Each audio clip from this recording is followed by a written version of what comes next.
The weak exist to serve the strong. That's what every wolf in the Silverpine pack told Elowen since the day she first shifted. But on the coldest night in a century, when she dragged 15 frozen wolves across her threshold, she would learn that mercy was the rarest power of all, and the most dangerous. Chapter 1. The Omega's Burden. The wind screamed like a dying animal. Elowen pressed her shoulder against the cabin door, fighting the blizzard that clawed at the wooden frame with icy fingers. Snow had already drifted halfway up the windows, turning her small home into a tomb of white. The temperature had dropped so fast that frost crept across the inside of the glass, making intricate patterns that would have been beautiful if they weren't a death sentence. She should have been at the pack house. Every wolf in Silverpine territory had been summoned there 3 days ago when the weather reports predicted the worst winter storm in recorded history. Alpha Donovan had made it clear. All pack members were to shelter together. Safety in numbers, warmth in the collective. But Elowen wasn't really a pack member. Not in any way that mattered.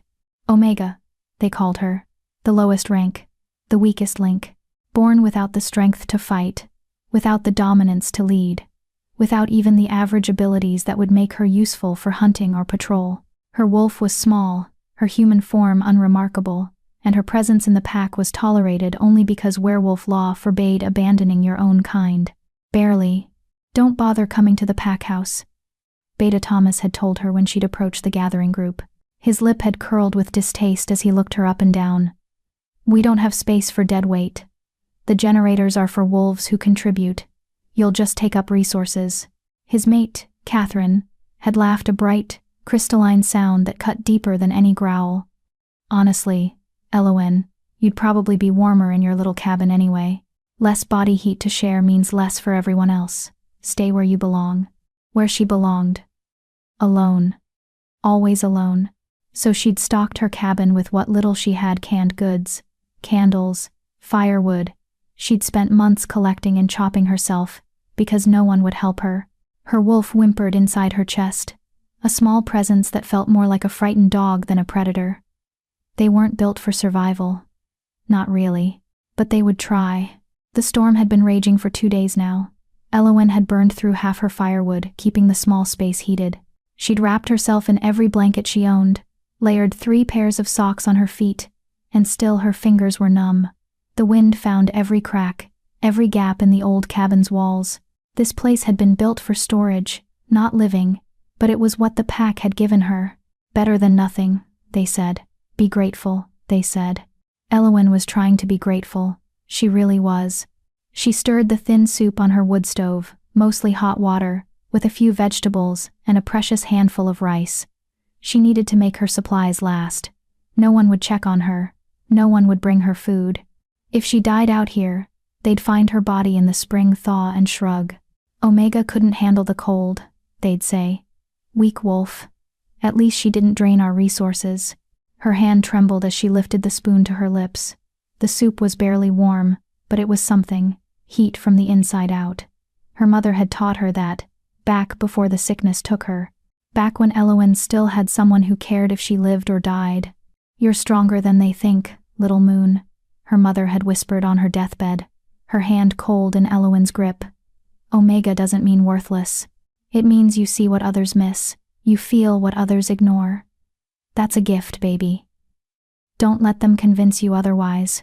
But gifts didn't keep you warm. Gifts didn't fill your belly.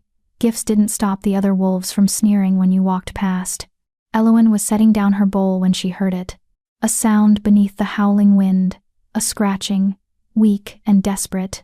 Her wolf perked up instantly. Ears metaphorically alert, even though Elowen was in human form. Something was outside. Something alive. She shouldn't open the door. Opening the door meant losing precious heat. Opening the door in this storm was suicide. The wind could rip it from her hands, could blast her small cabin with enough snow to bury her supplies, could extinguish her fire. The scratching came again. Weaker this time. Elowen's heart clenched. She knew that sound. She'd made that sound herself once, scratching at the pack house door after getting locked out during a prank the younger wolves had played. She'd stood in the cold for 3 hours, before someone finally heard her. She remembered how it felt, the desperation, the fear, the certainty that you were going to die and no one cared enough to save you. Her hand was on the door handle before she made a conscious decision. Don't be stupid, she told herself. It's probably just debris, a branch, something blown by the wind. The scratching came again, and this time she heard it. A whimper, small, pained, animal. Wolf. Elowen wrenched open the door. The blizzard exploded into her cabin with the force of a physical blow. Snow blasted her face, blinding her instantly. Wind tore at her clothes, her hair, her breath. The cold was so intense it felt like fire, burning her exposed skin. But there, on her doorstep, half buried in a snowdrift, was a wolf, not a werewolf in human form. An actual wolf. Gray and white, medium-sized, its fur crusted with ice. Its amber eyes met hers with desperate intelligence before closing weakly. No, no, no, Elowen gasped, dropping to her knees. The snow soaked through her pants instantly, so cold it ached. She grabbed the wolf under its front legs and pulled. Dead weight, heavier than she expected, her omega strength barely sufficient for the task. She dragged the wolf over her threshold, grunting with effort. Her muscles screamed, her wolf whimpered with the strain, but she got the animal inside. She turned to close the door, but something made her stop. Eyes, gleaming in the darkness beyond her doorway. Multiple pairs, dozens, more wolves. They emerged from the white curtain of the blizzard like ghosts, gray, black, brown, white. All of them covered in ice. All of them stumbling, swaying, barely able to stand. They moved toward her cabin with the last dregs of their strength, drawn by the light, the warmth, the only hope in miles of frozen death. Elowen's breath caught in her throat. There were so many. Too many. At least a dozen. Maybe more. Her cabin was barely big enough for her. How could she possibly? One of the wolves collapsed in her doorway. A large black male, his tongue lolling, his breathing shallow. He didn't get back up. The decision made itself. Come on, Elowen called out, her voice barely audible over the wind. Inside. Now. Come on. She grabbed the black wolf and hauled him over the threshold with strength she didn't know she had. Adrenaline. Desperation. The same thing that let mothers lift cars off their children. She wasn't going to let them die. She couldn't. The wolves came. One by one, they stumbled through her door. She counted them as they entered, her heart pounding. 3, 5, 8, 11. They collapsed on her floor, on her bed, against her walls. Great heaps of frozen fur and ice. Some were smaller, some were massive. One brown male was easily twice her size, his paws as big as her hands. 14, 15 wolves packed into a cabin meant for one person. Elowen slammed the door shut and threw her weight against it, forcing it closed against the wind. The latch clicked, the howling became muffled, and suddenly her cabin was filled with the sound of labored breathing, of whimpers, of animals too cold to even shiver anymore. Okay, she whispered, looking around at the disaster she'd just invited in. Okay. Think. Her fire was dying from the door being open. She rushed to it, throwing on more wood with shaking hands. The flames caught, grew, spread heat back into the space. But 15 wolves, how was she supposed to warm 15 wolves? Body heat. That was the answer. Pile them together. Let them share warmth. Elowen began moving the wolves, dragging the smaller ones toward the fire, pushing the larger ones into a cluster. They were so cold they barely reacted. Some of them watched her with glazed eyes. Others had their eyes closed entirely. One small gray female wasn't breathing right short, gasping breaths that made Elowen's chest tighten with fear. She worked for what felt like hours, but was probably only 20 minutes. She arranged the wolves in a semicircle around her fire, layered them on top of each other like puzzle pieces, threw every blanket she owned over the pile. She heated water on her stove and dribbled it into their mouths when they'd open them. Most were too weak to drink, but a few managed a few laps. The large black male she'd dragged in first was the worst. His breathing was so shallow she had to put her hand on his chest to make sure his heart was still beating. His fur was frozen solid in places, ice crystals embedded so deep she couldn't brush them out. "Stay with me," she whispered, rubbing his chest, his legs, trying to restore circulation. "Come on, big guy. Don't you dare die in my house. I didn't drag you in here just to watch you go." His eyes cracked open, gold, pure, metallic gold, the most unusual eye color she'd ever seen on a wolf. They focused on her face with an intensity that made her breath catch. Then they closed again. Elowen kept working. She had no idea if she was doing the right thing. She'd never taken care of animals before. The pack had never let her near the kennels, said she'd probably hurt the hunting dogs with her incompetence. But these wolves needed her. For the first time in her life, something needed her, and she would be damned if she let them down. She fed the fire until her woodpile was half gone. She boiled snow for drinking water. She checked each wolf individually, rubbing their paws, their ears, looking for frostbite. Several had it blackened paw pads, frozen ear tips. She did what she could, warming the areas gently, praying she wasn't making it worse. The gray female with the labored breathing finally evened out, her chest rising and falling steadily. The brown giant started shivering, which was actually a good sign. Elowen remembered. Shivering meant the body was trying to warm itself, meant there was still fight left. One by one, the wolves began to stabilize. As dawn broke, though you couldn't tell through the blizzard, Elowen finally allowed herself to sit. She collapsed against the wall near the fire, her own body shaking with exhaustion. She hadn't slept in over 24 hours. Her clothes were soaked with melted snow. Her hands were raw and aching. Her food supplies were going to run out days faster with this many mouths to feed, and she didn't care, because they were alive, all 15 of them, breathing, warming, surviving. She'd done that. Weak, worthless, Omega Elowen had saved 15 lives. The black wolf with the gold eyes opened them again, and this time he kept them open. He stared at her for a long moment, something ancient and powerful swirling in those unusual irises, something that made her wolf sit up and take notice, made the hair on the back of her neck stand up. Then he closed his eyes and went back to sleep. Elowen smiled despite her exhaustion. "You're welcome," she whispered. She had no idea that the Omega had just saved the most powerful alpha in 5 kingdoms. She had no idea that her mercy would change everything. She had no idea that the storm outside was nothing compared to the one she'd just invited into her life. Chapter 2. The Alpha's Secret. The wolves began to stir as true morning arrived, or what passed for morning in the heart of the blizzard. The storm showed no signs of weakening. If anything, the wind had grown more vicious, battering Elowen's cabin with such force that the walls groaned in protest. She'd managed maybe an hour of sleep, dozing upright against the wall before her body's alarm system kicked in, reminding her that she had responsibilities now. 15 furry responsibilities that needed care. Elowen pushed herself to her feet, wincing as her muscles screamed. Everything hurt. Her shoulders ached from dragging wolves. Her hands were blistered from feeding the fire. Her head pounded from lack of proper sleep and food. She'd given her last decent meal to the wolves in the form of warm broth, dribbling it into their mouths throughout the night. But they were alive. That made it worth it. The small gray female was the first to fully wake. She lifted her head, ears swiveling, taking in her surroundings with obvious confusion. Her eyes, a soft brown, landed on Elowen, and for a moment, they just stared at each other.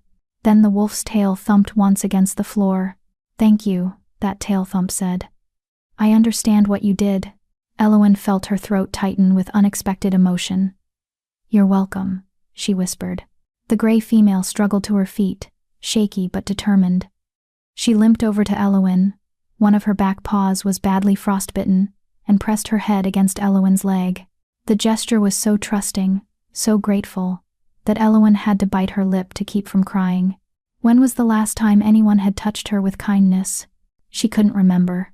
"Easy," Elowen murmured, running her hand over the wolf's head, checking her ears for frostbite. "You're still recovering. Don't push yourself." The wolf huffed a sound almost like laughter and limped back to the pile of sleeping bodies. She settled herself against a large brown male, tucking her nose under her tail. One by one, the others began to wake. Some immediately went back to sleep, still exhausted from their ordeal. Others raised their heads, assessing, watching Elowen with varying degrees of wariness and curiosity. A few struggled to their feet, testing their legs, their strength. None of them tried to leave, whether because of the storm still raging outside or something else. They seemed content to stay in her warm cabin, packed together like sardines. Elowen did a head count to make sure everyone was accounted for. 15. Still 15. All breathing, all alive. The black wolf with the gold eyes hadn't moved. He lay in the same position she'd left him in, his massive body still, his breathing deep and even. But something about him drew her attention. Maybe it was his size. He was the largest of the group, easily over 150 pounds of muscle and fur. Maybe it was those unusual eyes she'd glimpsed twice now. Or maybe it was the way the other wolves gave him space. Even in sleep, even piled together for warmth, there was a subtle circle of deference around him. The other wolves didn't quite touch him unless they had to. Elowen approached slowly, not wanting to startle him. Up close, she could see details she'd missed in her frantic rescue efforts. His fur wasn't just black, it had threads of silver running through it, like starlight woven into midnight. His paws were enormous, his claws thick and sharp even in their current frozen state. There was a scar across his muzzle, old and faded, the mark of a fight survived. This was not a wolf used to losing. She reached out hesitantly, placing her hand on his chest to check his heartbeat. Strong, steady, slow like a drum in the deep. His eyes snapped open. Gold, pure metallic gold, even more striking in the gray morning light. They fixed on her face with an intensity that made her freeze, made her wolf drop into an instinctive submissive posture inside her chest. This was not just a wolf. This was an apex predator, a king among beasts. And she'd just touched him without permission. "I'm sorry," Elowen breathed, starting to pull her hand back. "I was just checking." He moved faster than anything that size should be able to move. His head came up, his teeth flashing, and for one heart-stopping moment, Elowen thought he was going to bite her. Instead, he pressed his cold nose against her palm. The gesture was so gentle, so deliberately non-threatening, that Elowen's fear evaporated. He held her gaze as he did it. Those gold eyes boring into hers with something that felt almost like communication. "I know what you did. I see you. I won't hurt you." Then he laid his head back down and closed his eyes, dismissing her. Elowen let out a shaky breath. Her hand was trembling when she pulled it back. What was that? What was he? Just a wolf, she told herself firmly. A very big, very intimidating wolf, but just a wolf. Her inner Omega didn't believe that for a second. The day passed in a strange domestic rhythm. Elowen melted snow for water, a constant task, since 15 wolves drank an enormous amount. She rationed out her food supplies, doing mental math that made her stomach clench. At this rate, she had maybe 3 days of food left. 4, if she stopped eating entirely and gave everything to the wolves. She'd worry about that later. Right now, they needed her. The wolves seemed content to rest, conserve energy, let their bodies recover from near death. A few of them ventured to the door when nature called, and Elowen learned to time the openings perfectly. Door open just long enough for a wolf to slip out and back in, minimizing heat loss. The storm made even that dangerous. More than one wolf returned with fresh snow crusted to their fur, shivering all over again. The brown giant she'd noticed last night finally woke fully around midday. He struggled to his feet with a groan that sounded remarkably human, shook himself, sending water droplets flying, and fixed Elowen with pale blue eyes that held surprising intelligence. He padded over to her, movements still stiff, and did something that shocked her. He bowed, actually bowed, lowering his front legs and dipping his massive head in a gesture of unmistakable respect. "Oh," Elowen breathed. "No. You don't need to." He huffed and head-butted her leg gently, then returned to the pile of wolves. But before he settled, he positioned himself between her and the door, guarding, protecting. Elowen felt her eyes burn with tears she refused to shed. These wolves, these wild animals, were showing her more respect and gratitude than her own pack had in 23 years. By late afternoon, the cabin had settled into an almost comfortable warmth. 15 wolves generated a lot of body heat when clustered together. Elowen had stopped feeding the fire as aggressively, letting it burn lower to conserve her dwindling wood supply. She was checking the frostbite on a young tangent-colored wolf's ears when she felt it. A shift in the air. A change in pressure. Like the moment before lightning strikes, every wolf in the cabin raised their heads simultaneously, ears perked, attention fixed on the black wolf with gold eyes. He was waking up. Really waking up this time. He rose to his feet in one fluid motion, no stiffness, no hesitation. The picture of predatory grace. And as he stood to his full height, Elowen realized she'd underestimated his size. He wasn't just large, he was massive. His shoulder came up to her waist. His head would reach her chest if he stood on his hind legs. And every single wolf in the cabin dropped into a submissive posture, heads down, ears back, tails tucked. Even the brown giant who'd bowed to her earlier was practically pressing his belly to the floor. Elowen's breath caught. Oh no. This wasn't just a wolf. This was an alpha. A real alpha.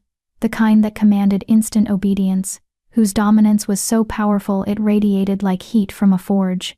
And she'd dragged him into her cabin like a sack of potatoes. The black wolf, the alpha, turned those gold eyes on her. He stared for a long moment, his gaze roving over her face, her body, the cabin around them, the other wolves. Assessing, calculating, understanding. Then he walked toward her. Elowen's wolf screamed at her to submit, to lower her eyes, to show her belly, to acknowledge his superiority. Every instinct bred into her over millennia of wolf hierarchy demanded she prostrate herself before this creature. But she'd saved his life. She'd saved all their lives, and damn it, this was her cabin. So Elowen stood her ground. "You're awake," she said, proud that her voice only shook a little. "That's good. You were in bad shape last night. How do you feel?" The alpha stopped directly in front of her. So close she could feel the heat coming off his body, could smell the wild scent of him, pine and snow, and something else. Something that made her wolf whimper with confused longing. He tilted his head, studying her with an expression that was far too human for a wolf's face. Then he did something that made her heart stop. He shifted. The transformation was instantaneous. One moment, a massive black wolf. The next, a naked man kneeling on her cabin floor. And not just any man. He was beautiful in a way that hurt to look at. Tall, at least 6.5 feet, broad-shouldered and heavily muscled like a warrior. His skin was tan, his hair black as midnight and just as wild, falling past his shoulders. And his eyes, those impossible gold eyes, were even more striking in a human face. But it was the power rolling off him that made Elowen's knees weak. This was dominance incarnated. This was an alpha, in the truest, most primal sense. This was a king. "You," he said, his voice deep and rough from disuse, "are either the bravest Omega I've ever met, or the most foolish." Behind him, the other wolves began to shift too. One by one, naked men and women appeared where wolves had been. All of them averting their eyes from the black-haired man. All of them radiating submission. Werewolves. They were all werewolves. And Elowen had just let 15 strange werewolves into her home. She started, but her voice failed her. The man rose to his full height, towering over her. He took a step closer, and Elowen's back hit the wall. She was trapped between wood and alpha. Between safety and a predator who could kill her with one hand. "What's your name?" he asked softly, dangerously. "Elowen," she whispered. "Elowen Thornheart. Of the Silver Pine Pack." Something flickered across his face. Surprise, then something darker. "Silver Pine," he repeated slowly. "Alpha Donovan's territory." She nodded, not trusting her voice. "And where is your pack, little Omega? Why are you alone in this storm?" The question was casual. The tone was not.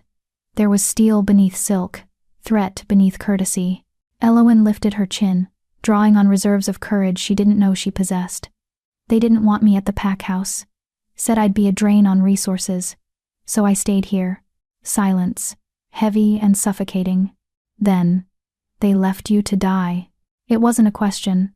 "I'm used to it," Elowen said, and hated how small her voice sounded. The alpha's eyes flashed with something that might have been rage. His jaw clenched. The other werewolves in the cabin shifted nervously, feeling their leader's anger like a physical force. "You saved us," he said finally. 15 werewolves at great risk to yourself. You shared your food, your fire, your shelter. You asked for nothing in return. You needed help, Elowen said simply.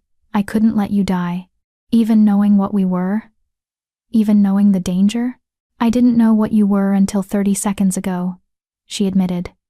I just knew you were freezing. The alpha stared at her for a long moment. Then, impossibly, he smiled. It was small, barely a curve of his lips, but it transformed his face from terrifying to devastating. My name, he said, is Kale Stormborn, Alpha King of the Northern Territories, Lord of the 5 Kingdoms, Commander of the Royal Guard. Elowen's heart stopped. Alpha King. The Alpha King. The most powerful werewolf in the known world. The ruler of territories that spanned thousands of miles. The wolf that other alphas bowed to.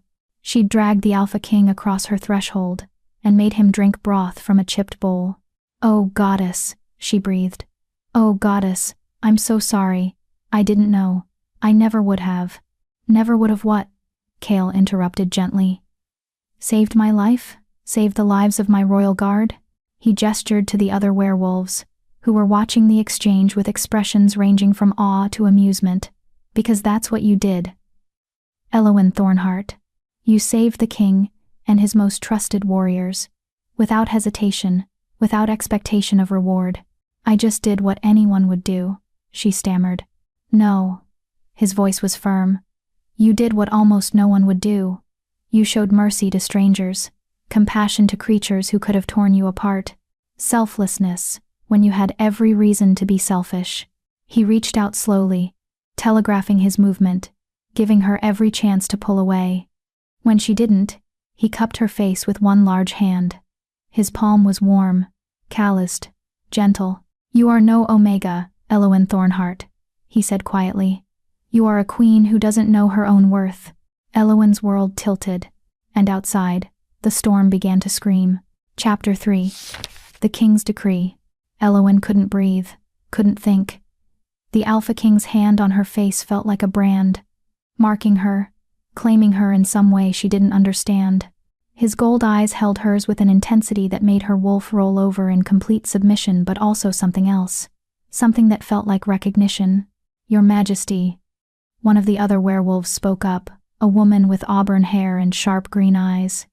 We need to assess our situation. The storm. Our location. Communication with the capital.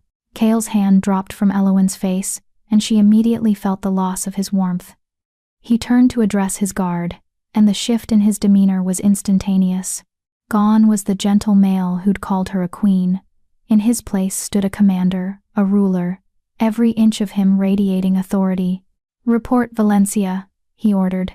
The auburn-haired woman Valencia straightened. Like all of them, she was naked, but she wore her nudity with the casual confidence of a warrior who'd shifted 1,000 times. We were 3 hours into our patrol of the northern border when the storm hit. Visibility dropped to 0 within minutes. We tried to make it back to the forward outpost, but the temperature fell so fast that several of our wolves began showing signs of hypothermia. I ordered us to find shelter, the brown giant added. He had a deep, rumbling voice that matched his size. We tracked a smoke scent, her fire, but by the time we reached the cabin, we were all past the point of shifting back. The cold had locked us in wolf form. Kale nodded grimly. If we'd tried to shift, we would have died instantly. Human form has no defense against that kind of cold. His gaze flicked to Elowen. You saved us from a choice between freezing as wolves or dying as humans. I didn't know you had a choice, Elowen admitted. I just saw wolves who needed help. Which brings us to our current predicament, Valencia said, her tone all business. We're stranded in Omega territory, no offense, she added quickly, glancing at Elowen. None taken, Elowen murmured. She was used to worse. We have no way to contact the capital. The storm has knocked out all communications. No one knows where we are. And once the storm clears, we'll be at least 2 days' travel from the nearest royal outpost. Valencia crossed her arms.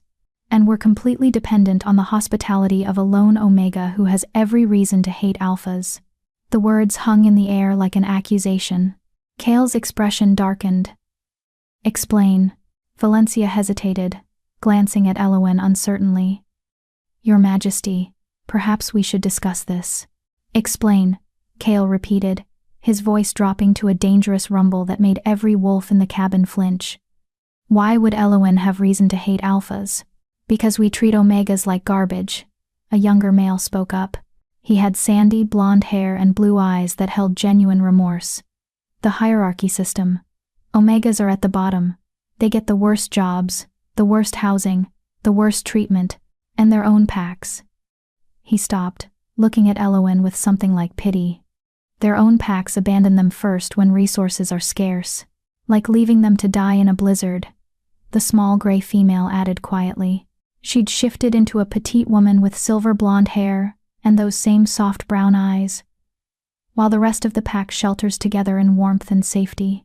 Kale's jaw clenched so hard Elowen heard his teeth grind. Is this true? He turned to her, those gold eyes blazing. Did Alpha Donovan knowingly leave you to die?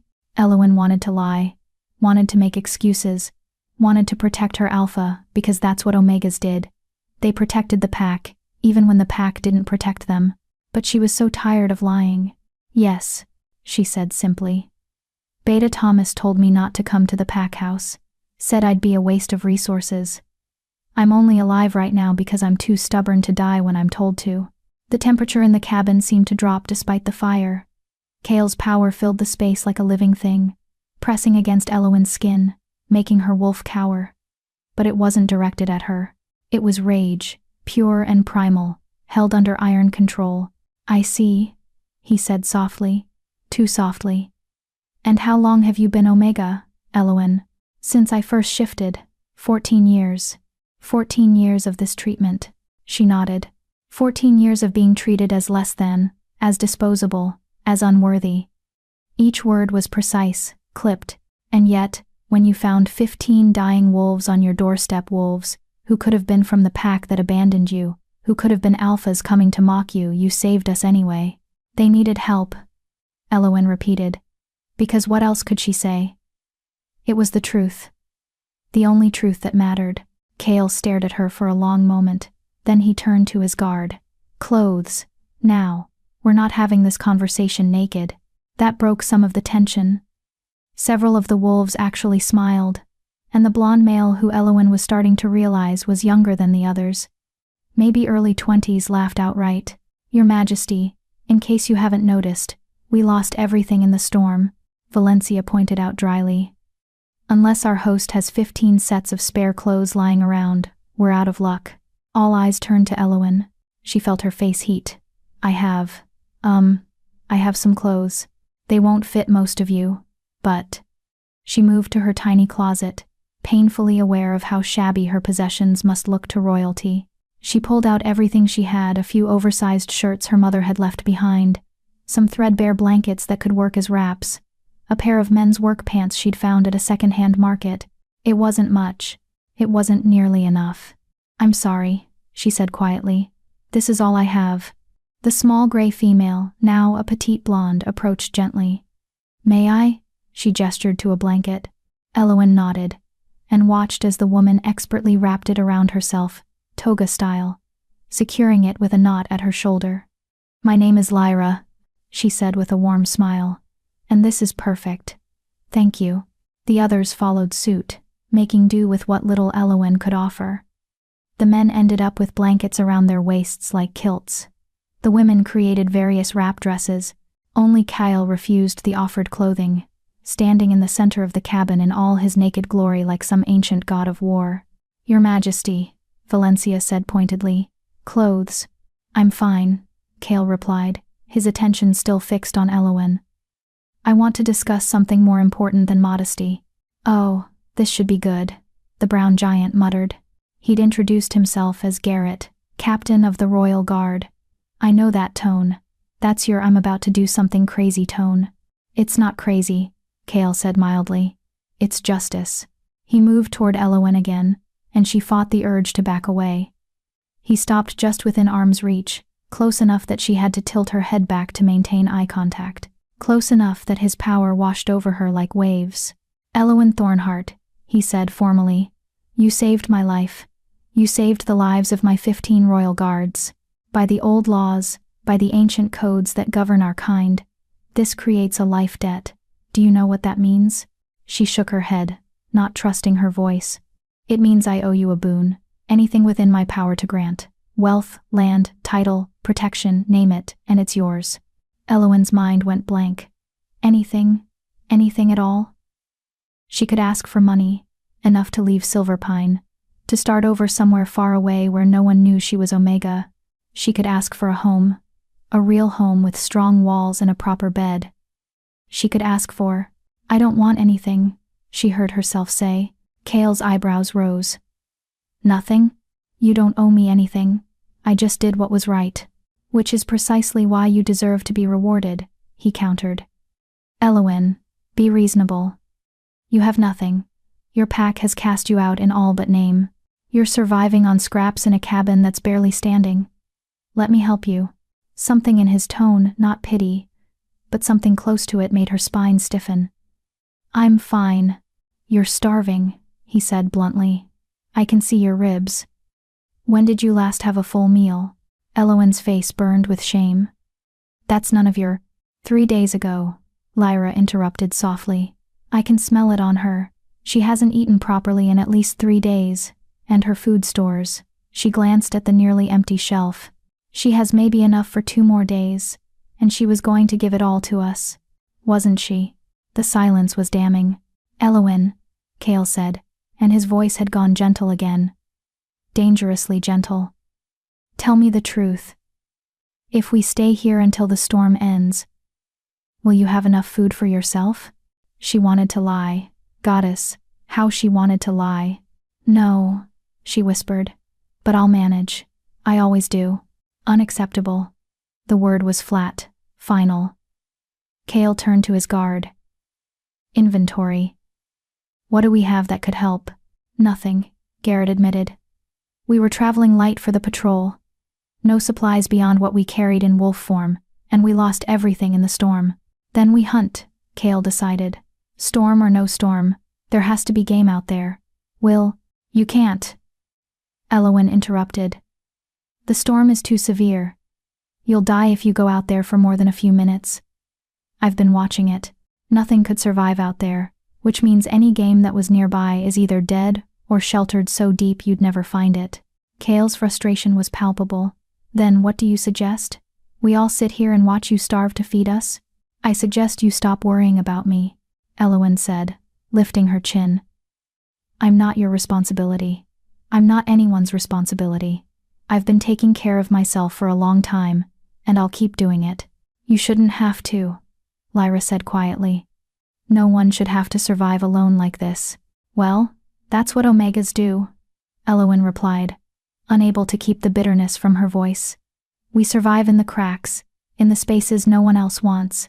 We make do, we endure, and we definitely don't expect Alpha Kings to solve our problems." The words came out harsher than she intended, and she immediately regretted them. These wolves had been nothing but kind to her, well, as kind as naked strangers could be. They didn't deserve her anger, but Kale didn't look offended.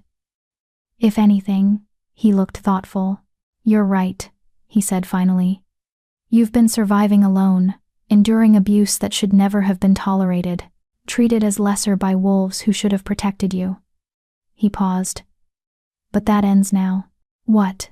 "You saved the Alpha King's life," Kale said, his voice taking on a formal quality that made everyone in the cabin stand straighter. "By ancient law, that grants you the right to petition me for justice. So I'm asking you formally, Elowen Thornheart, do you wish to bring charges against Alpha Donovan and the Silverpine Pack for abandonment and abuse of a pack member?" Elowen's heart stopped. "I what? No, I can't. That's not—" "You can," Kale interrupted. "And I'm telling you that you should. Because what they did to you is not just cruel, it's illegal. Pack law requires alphas to care for all members, including Omegas. especially Omegas. Abandoning you to die in a storm is grounds for removal from power. He'll kill me, Elowen whispered. If I bring charges, if he finds out I survived and told you what happened, he'll kill me. No, Kale said, and there was something absolutely lethal in his voice. He won't, because you're under my protection now. Any wolf who touches you will answer to me. And I promise you, little Omega, they will not enjoy that conversation. Elowen looked around the cabin at the 15 royal guards, all of whom were nodding in agreement. These were the most powerful wolves in the kingdom, and they were on her side. It was terrifying. It was overwhelming. It was everything she'd never dared to hope for. I need to think, she managed. This is all too much. Too fast. I can't. A massive crack split the air, loud as thunder. Everyone froze. The roof, Garrett said grimly. The weight of the snow. It's going to collapse. And as if his words had summoned it, the ceiling began to groan. Don't forget to subscribe. Chapter 4. Shelter in the storm. The cabin exploded into motion. Everyone out! Kale roared, his command voice brooking no argument. Now! But Elowen stood frozen, staring up at the ceiling as it bowed inward, snow pressing down with thousands of pounds of crushing weight. Her home. Her only shelter. Everything she owned was in this cabin, her mother's few belongings, her sparse supplies, the memories of every cold night she'd survived alone. Elowen! Strong hands grabbed her waist, lifting her bodily off the floor. Kale. He had her pressed against his chest, moving toward the door even as another crack split the air. Move, damn it. The world became chaos. Wolves scrambled for the exit, grabbing what supplies they could. Valencia snatched up Elowen's blankets. Lyra grabbed the food stores. Garrett was literally holding the doorframe, his massive body braced against it to keep it open as wolves poured through. The ceiling groaned again, a sound like a dying beast. Kale hit the doorway at a run, Elowen still clutched in his arms. The blizzard outside was a wall of white death, wind so strong it nearly knocked them backwards. The cold hit like a physical blow, stealing breath, burning exposed skin. The trees! Valencia shouted over the wind, pointing toward a line of forest barely visible through the snow. We need cover. They ran. 15 werewolves and 1 Omega, fleeing into a storm that wanted them dead. Elowen buried her face against Kale's chest, her thin shirt no protection against the cold. His body heat was the only thing keeping her from freezing instantly, his arms like steel bands around her. Behind them, the cabin collapsed with a sound like the world ending. Elowen felt the vibration through Kale's chest, heard the crash of wood, and stone, and snow. 14 years of her life, gone in an instant. The only place she'd ever called home, destroyed. Don't look back, Kale commanded, his voice rough against her ear. Keep moving. We're not dying today. The forest rose up before them like salvation, massive pines with branches heavy with snow, creating pockets of relative shelter beneath their boughs. The guard didn't hesitate, diving into the tree line, seeking any protection from the lethal wind. Garrett found it first. Here, a hollow. They converged on his position, a depression in the ground where several fallen trees had created a natural shelter, their trunks forming walls and their branches overhead providing a crude roof. It wasn't much. It was barely anything. But it was better than the open storm. The wolves piled in, pressing together for warmth. Kale set Elowen down carefully in the center of the hollow, immediately positioning himself between her and the worst of the wind. The others formed a circle around them, creating a living windbreak with their bodies. Everyone accounted for? Kale demanded, doing a quick head count. All present, Valencia confirmed, though her lips were already turning blue. But we won't last long like this. The cold. We shift, Garrett interrupted. Fur is better insulation than human skin. We shift and pile up like we did in the cabin. The Omega can't shift with us, Lyra pointed out, her teeth chattering. She'll be crushed in the middle, and she needs the warmth most. She's not built for this cold. Then we shift around her, Kale decided. Create a den. She stays human in the center. We provide the heat and protection. Your Majesty, with respect? That's, Valencia started. Not a debate, Kale cut her off. His gold eyes swept the group, fierce and unyielding. "We survived because of her. We will not let her die because of us. Shift. Now." "That's an order." The transformation rippled through the group. One by one, humans became wolves again, massive, powerful creatures designed for survival in harsh climates. They arranged themselves with military precision, largest wolves on the outside facing the wind, smaller ones toward the center where Elowen huddled. Kale was the last to shift. He held her gaze for a long moment, something unreadable in those golden eyes. Then he changed, and the massive black wolf stood before her once more. He lay down directly against her, his body a wall of warmth. The other wolves closed in, forming layers of fur and heat around her. Lyra pressed against her left side. A large gray male she didn't know took her right. More wolves piled on top, creating a living cave of fur with Elowen at its heart. It should have been terrifying, should have been suffocating. 15 massive predators pinning her down, their weight enormous, their teeth inches from her skin. Instead, it was the safest Elowen had ever felt. The wolves' body heat began to accumulate in their makeshift den. Their breathing created a pocket of warm, moist air. The wind still howled outside, the cold still killed anything foolish enough to face it, but here in the center of the pack, Elowen was warm. She was alive. And she wasn't alone. Tears burned her eyes. She tried to hold them back, but exhaustion and fear and overwhelming gratitude broke through her defenses. She cried silently, her shoulders shaking, her face pressed into Kale's thick fur. The wolf made a low, rumbling sound, not a growl. Something gentler, comforting.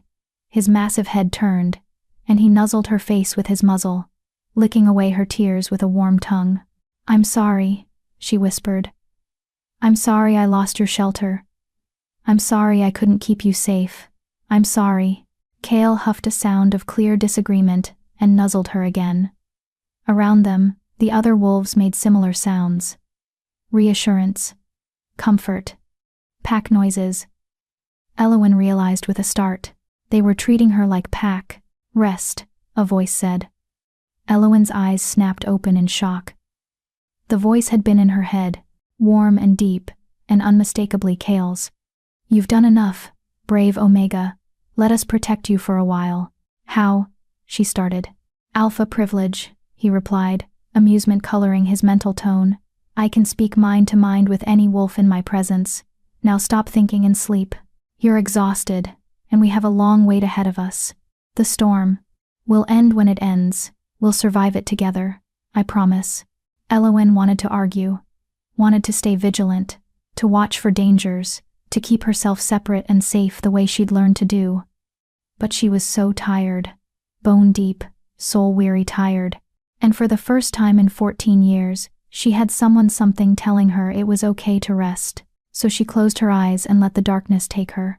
She woke to eerie silence. The wind had stopped, the howling had ceased. The world outside their den of wolves was quiet in a way that felt almost unnatural after days of constant noise. Elowen stirred, and immediately felt the wolves around her shift. They'd stayed in wolf form, she realized. Stayed in position around her all night, protecting her while she slept. "The storm's over," she whispered. Kale lifted his head, ears swiveling. Then he carefully extricated himself from the pile and padded to the edge of their shelter. He looked out, assessing, then shifted back to human form. "The storm has passed," he confirmed. "But the damage..." He trailed off, his expression grim. One by one, the other wolves shifted and crawled out of their den. Elowen followed, her muscles stiff and aching from a night curled in an awkward position. What she saw took her breath away. The forest was transformed. Snow had piled in drifts taller than her head. Trees had been snapped like twigs by the wind, and in the distance, where her cabin should have been, there was only a mound of white, completely buried, completely destroyed. "Oh," she breathed. Just that one word, because nothing else would come. "I'm sorry," Lyra said softly, appearing at her side. "I know it wasn't much, but it was yours. It was all I had." Elowen corrected, her voice hollow. "Everything I owned. Every memory of my mother. All of it. Gone."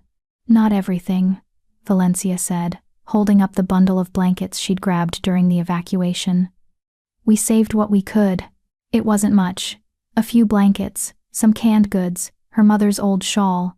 Elowen took the shawl with trembling hands, pressing it to her face. It still smelled like her mother, lavender and honey and safety. She'd lost everything else. But she had this. It was something. What now? The young blonde male asked. He'd introduced himself as Finn during the night. Speaking mind to mind the way Kale had. We're stranded in Omega territory with no supplies, no shelter, and no way to contact the capital. We walk, Kale said simply. The forward outpost is 2 days northeast. We can make it in wolf form in less time if the weather holds. And her? Garrett jerked his chin at Elowen. She can't keep pace with us in wolf form. And she certainly can't walk 2 days through snow this deep in human form. All eyes turned to Elowen. She straightened her spine, refusing to be the weak link. I'll manage. I've survived worse. Have you survived a 2-day forced march through chest-deep snow in temperatures well below freezing? Valencia asked, not unkindly. Because that's what we're looking at. Then I'll stay here, Elowen said, lifting her chin. Find shelter, wait for rescue. You don't need to slow down for me. Absolutely not, Kale said flatly. We're not leaving you. Your Majesty, be reasonable, Valencia argued. She'll slow us down. We could make the outpost in half a day if we run in wolf form. With her, it'll take 3 days minimum. And we have no food, no water beyond melting snow. No, I said no, Kale interrupted, his voice dropping to that dangerous alpha rumble. Elowen stays with us. We'll figure out the logistics. I can carry her, Garrett offered. In wolf form, she's small enough. For 2 days? Finn shook his head. That's insane. Even you'd be exhausted by the end, and then we'd have 2 liabilities instead of 1. We could take turns, Lyra suggested. Rotate who carries her every few hours, distribute the burden. They were talking about her like she was cargo. A problem to be solved. Elowen felt her cheeks burn with humiliation. This was exactly why she'd learned to survive alone. She refused to be anyone's burden. I have another idea, Kale said quietly, but Elowen has to agree to it. Everyone fell silent. Kale approached her slowly, those gold eyes intense on her face. There's a way to make this work, a way to keep you safe, keep you warm, and allow us to move at full speed. How? Elowen asked warily. You become part of the pack, he said. Officially. Right now. I perform a temporary pack bond. It'll link you to us, let you shift with our protection, let you draw on our strength. You'll be able to keep pace with us in wolf form because you'll have alpha-level power backing you. Elowen's mouth fell open. That's not possible. Omegas can't bond to alpha packs. The power differential is exactly why it would work, Kale interrupted. My power would stabilize yours, give you what you need to survive. But it comes with a cost. What cost? His gaze was steady, unflinching. You'd be bound to me, to my pack. For as long as the bond holds, which could be days or weeks depending on how strong the connection becomes, you'd feel my emotions, my presence. You'd be compelled to stay close to the pack, and breaking the bond, he hesitated. Breaking it could hurt, a lot. And if I refuse, then we carry you, he said simply. And we move slowly, and we risk all our lives because I refuse to leave you behind. The choice is yours, Elowen. But I'm asking you to trust me. Trust us. Let us help you. Elowen looked around at the 15 wolves watching her. The royal guard, the most elite warriors in the kingdom. And they were waiting for her decision like it mattered, like she mattered. If I agree, she said slowly, what happens after we reach the outpost? That's up to you, Kale replied. The bond can be severed once you're safe. You can return to your pack, or, he paused, or you can stay with us, join the royal pack officially. You'd never be alone again, Elowen. Never cold, never hungry, never abandoned. It was too much, too tempting, too impossible. Why? She whispered. Why do you care so much about 1 Omega? Kale stepped closer, so close she could feel the heat radiating from his bare skin. He reached out slowly, cupping her face with both hands, forcing her to meet his gaze. "Because in all my years as king," he said quietly, "I've never met anyone with a heart as pure as yours. You saved us without hesitation, without expectation, without fear. You gave everything you had to strangers who could have killed you. That kind of courage, that kind of compassion that's rarer than any power, any title, any throne. And I'll be damned if I let the world break you." Elowen felt tears slip down her cheeks. "I'm scared." "I know," he said gently. "But I promise you, I will keep you safe. We all will. You just have to let us." She looked into those impossible gold eyes and saw only truth. "Okay," she breathed. "Okay, I trust you." Kale's smile was like sunrise. "Then let's begin." Chapter 5. The Bonding. Kale released her face and stepped back, his expression shifting from gentle to ceremonial. The other wolves formed a circle around them, standing at attention like guards witnessing something sacred. The morning sun broke through the dispersing storm clouds, casting golden light across the snow-covered landscape. "This is an ancient ritual," Kale explained, his voice taking on a formal cadence. "Older than the kingdoms, older than the hierarchies we've built. In the beginning, all wolves were equal alphas, betas, omegas. We survived together, or we died alone. This bond honors that truth." Elowen's heart hammered against her ribs. "What do I need to do? Give me your hands." She extended them, trembling slightly. Kale took them in his palms warm and rough. The contact sent a jolt through her system, not quite electric, but something deeper. "Recognition," her wolf whispered. "Destiny." "Elowen Thornheart," Kale began, his gold eyes locked on hers. "Do you willingly accept this bond? Do you offer your trust to this pack? Your strength to our cause? Your heart to our protection?" The words felt heavy with power, with meaning that went beyond their surface. This wasn't just about survival, this was about belonging, about choosing to be part of something greater than herself. "I do," she whispered. "Do you swear to honor the pack, to stand with us in darkness and light, to share in our burdens as we share in yours?" "I do." Kale's grip tightened on her hands. "Then by the power vested in me as Alpha King, by the ancient laws that bind our kind, I claim you as pack. I offer you my strength, my protection, my loyalty. What threatens you threatens me. What hurts you hurts me. We are bound, from this moment forward, until death or choice parts us." The last word barely left his lips before the world exploded. Power slammed into Elowen like a tidal wave. Not her power, his. Alpha strength, raw and overwhelming, pouring into her system through their joined hands. She gasped, her knees buckling, but Kale held her upright. His eyes blazed pure gold, no white visible, no pupil, just molten power. "Don't fight it," he commanded, his voice echoing with alpha compulsion. "Let it in. Let it change you." Elowen had no choice. The power flooded through her veins like liquid fire, burning away everything weak, everything broken. Her wolf, small and timid and cowering, suddenly roared to life, growing, strengthening, fed by alpha magic until she was no longer a frightened shadow but something magnificent. She felt the others too. 15 distinct presences blooming in her mind like stars. Valencia's sharp intelligence, Garrett's steady strength, Lyra's gentle warmth, Finn's playful energy. Each member of the royal guard became a point of light in her consciousness, connected by threads of pack bond. And at the center of it all was Kale, blazing like the sun. His presence in her mind was enormous, overwhelming, all-consuming.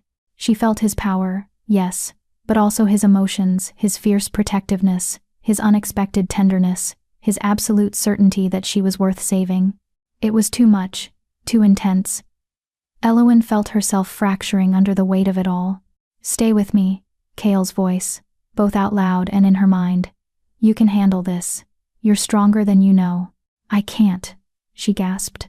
"You can. You already have. You survived 14 years alone. You saved 16 lives without hesitation. You faced down an Alpha King with courage. This power doesn't make you strong, Elowen. It just reveals what was always there." His words anchored her. gave her something to hold onto as the transformation completed. The fire in her veins began to cool, settling into a steady warmth. The presences in her mind shifted from overwhelming to comfortable, and her wolf goddess, her wolf, stood tall and proud for the first time in her life. Elowen opened eyes she didn't remember closing. Kale was smiling at her, his own eyes back to their normal gold. "Welcome to the pack, Elowen." She tried to respond, but her voice came out as a sob. The emotion was too much joy and relief and belonging all tangled together. She'd spent 14 years invisible, untouchable, alone, and now she had 16 wolves in her head, their warmth and acceptance washing over her like a benediction. "I know," Kale said softly, pulling her into an embrace. "I know, let it out." So she did. She cried against his bare chest while the Alpha King held her, while the royal guard surrounded them in a protective circle, while the sun rose higher and painted the snow with gold. She cried for every lonely night, every cruel word, every moment she'd believed she was worthless. And when she was done, when the tears finally stopped, she felt lighter, cleaner, reborn. "Better?" Lyra asked gently, appearing at her side with a blanket. Elowen nodded, accepting the covering. Now that the bonding was complete, she was acutely aware that Kale was still naked, that all of them were naked except for the makeshift wraps some had fashioned. Her face heated with embarrassment. Kale chuckled, the sound rumbling through his chest, and bizarrely echoing through the pack bond. "You'll get used to it. Werewolves aren't modest creatures. We shift too often to care about nudity." "Still," Valencia said dryly, "we should probably figure out the clothing situation before we start our journey. I'd rather not arrive at the forward outpost with the Alpha King in all his glory. The soldiers will never let him live it down." That got laughs from the group, breaking the emotional tension. "Priorities," Kale agreed, releasing Elowen and turning to address his guard. "We need to assess our resources, plan our route, and determine our best speed. Garrett, what's your read on the weather?" The big man tilted his head back, sniffing the air. "Cold but clear. No more storms on the horizon. At least not for the next few days. But the snow is deep 4 feet in some places, deeper in the drifts. Traveling in human form would be suicide." "Wolf form it is then," Kale decided. "Elowen, how do you feel? Can you shift?" She blinked, startled. She hadn't even thought about shifting. The transformation had always been painful for her, difficult, something she avoided unless absolutely necessary. But now, with the pack bond humming in her veins, "I think so," she said slowly. "It feels different. Easier." "Try it," Kale encouraged. "We'll be right here if something goes wrong." Elowen took a deep breath and reached for her wolf. Normally, this was like trying to grasp smoke. Her wolf was so small, so weak, that the shift required intense concentration and left her exhausted. Not anymore. Her wolf rose up like a tidal wave, powerful and eager. The shift happened in a heartbeat, bones rearranging, fur sprouting, senses sharpening. One moment she was human, the next she was standing on 4 legs, her perspective shifted closer to the ground. But this wasn't her old wolf. This wasn't the small, frightened creature that had barely qualified as a predator. This wolf was bigger, stronger. Her fur was the color of moonlight, silver white, with hints of pale gold. Her paws were larger, her legs more muscled. When she looked up at Kale, she saw shock in his golden eyes. "Goddess," Valencia breathed. "She's beautiful." Elowen looked down at herself, or tried to. All she could see was pale, gleaming fur. She felt different, powerful in a way she'd never experienced. The pack bond pulsed in her chest, feeding her strength, stabilizing her form. "How do you feel?" Kale asked through the mind link, and hearing his voice in her head while in wolf form felt natural. "Right. Strong," she replied, testing the mental connection. Her mind voice came out clear, steady. "I feel strong." "You are strong," he corrected. "You always were. Now you just have the power to match it." He shifted, the massive black wolf appearing in place of the man. "Let's see if you can keep up with us." It was a challenge, a playful one, judging by the warmth in his mental tone. The other wolves shifted as well, forming a pack of magnificent creatures, all of them larger and more powerful than any wild wolf had a right to be. Kale took off running. Elowen's instincts kicked in before her mind could catch up. She bolted after him, her legs eating up ground in powerful strides. Snow flew beneath her paws. The cold air burned in her lungs, but in a good way, an alive way. She dodged around trees, leaped over fallen logs, her new body responding to her commands with a grace she'd never possessed. Kale was fast, alpha fast, but she kept pace. The pack bond fed her strength, let her draw on his power to supplement her own. She felt the others running behind her, their presences warm in her mind. Valencia's competitive spirit, Garrett's steady endurance, Lyra's quiet joy. They ran for the pure pleasure of it, celebrating survival, celebrating the bond, celebrating life after coming so close to death. When they finally stopped, Elowen wasn't even winded. Her tongue lolled in a wolf's version of a grin. This was what it felt like to be part of a pack. This was what she'd been missing all these years. Not bad, little Omega. Garrett's voice rumbled through the link, his tone approving. Not bad at all. She's better than not bad, Finn corrected enthusiastically. Did you see her take that fallen tree? That jump would have challenged a beta, because she is better than not bad, Kale said, his mental voice warm with pride. She's pack now, my pack, and my pack doesn't do mediocre. The casual possessiveness in his tone sent an unexpected thrill through Elowen. My pack, she was his pack. After 14 years of belonging to no one, of being claimed by no one, she was his. All right, enough playing, Valencia cut in, ever the practical one. We need to move. The outpost isn't getting any closer while we stand here congratulating ourselves. She's right, Kale agreed. Formation positions. Garrett, you take point. Valencia, rear guard. Everyone else, standard patrol formation. Elowen stays in the center with me. If anything happens, you protect her first. Understood? A chorus of agreement echoed through the mind link. They set off at a steady lope, heading northeast through the snow-covered forest.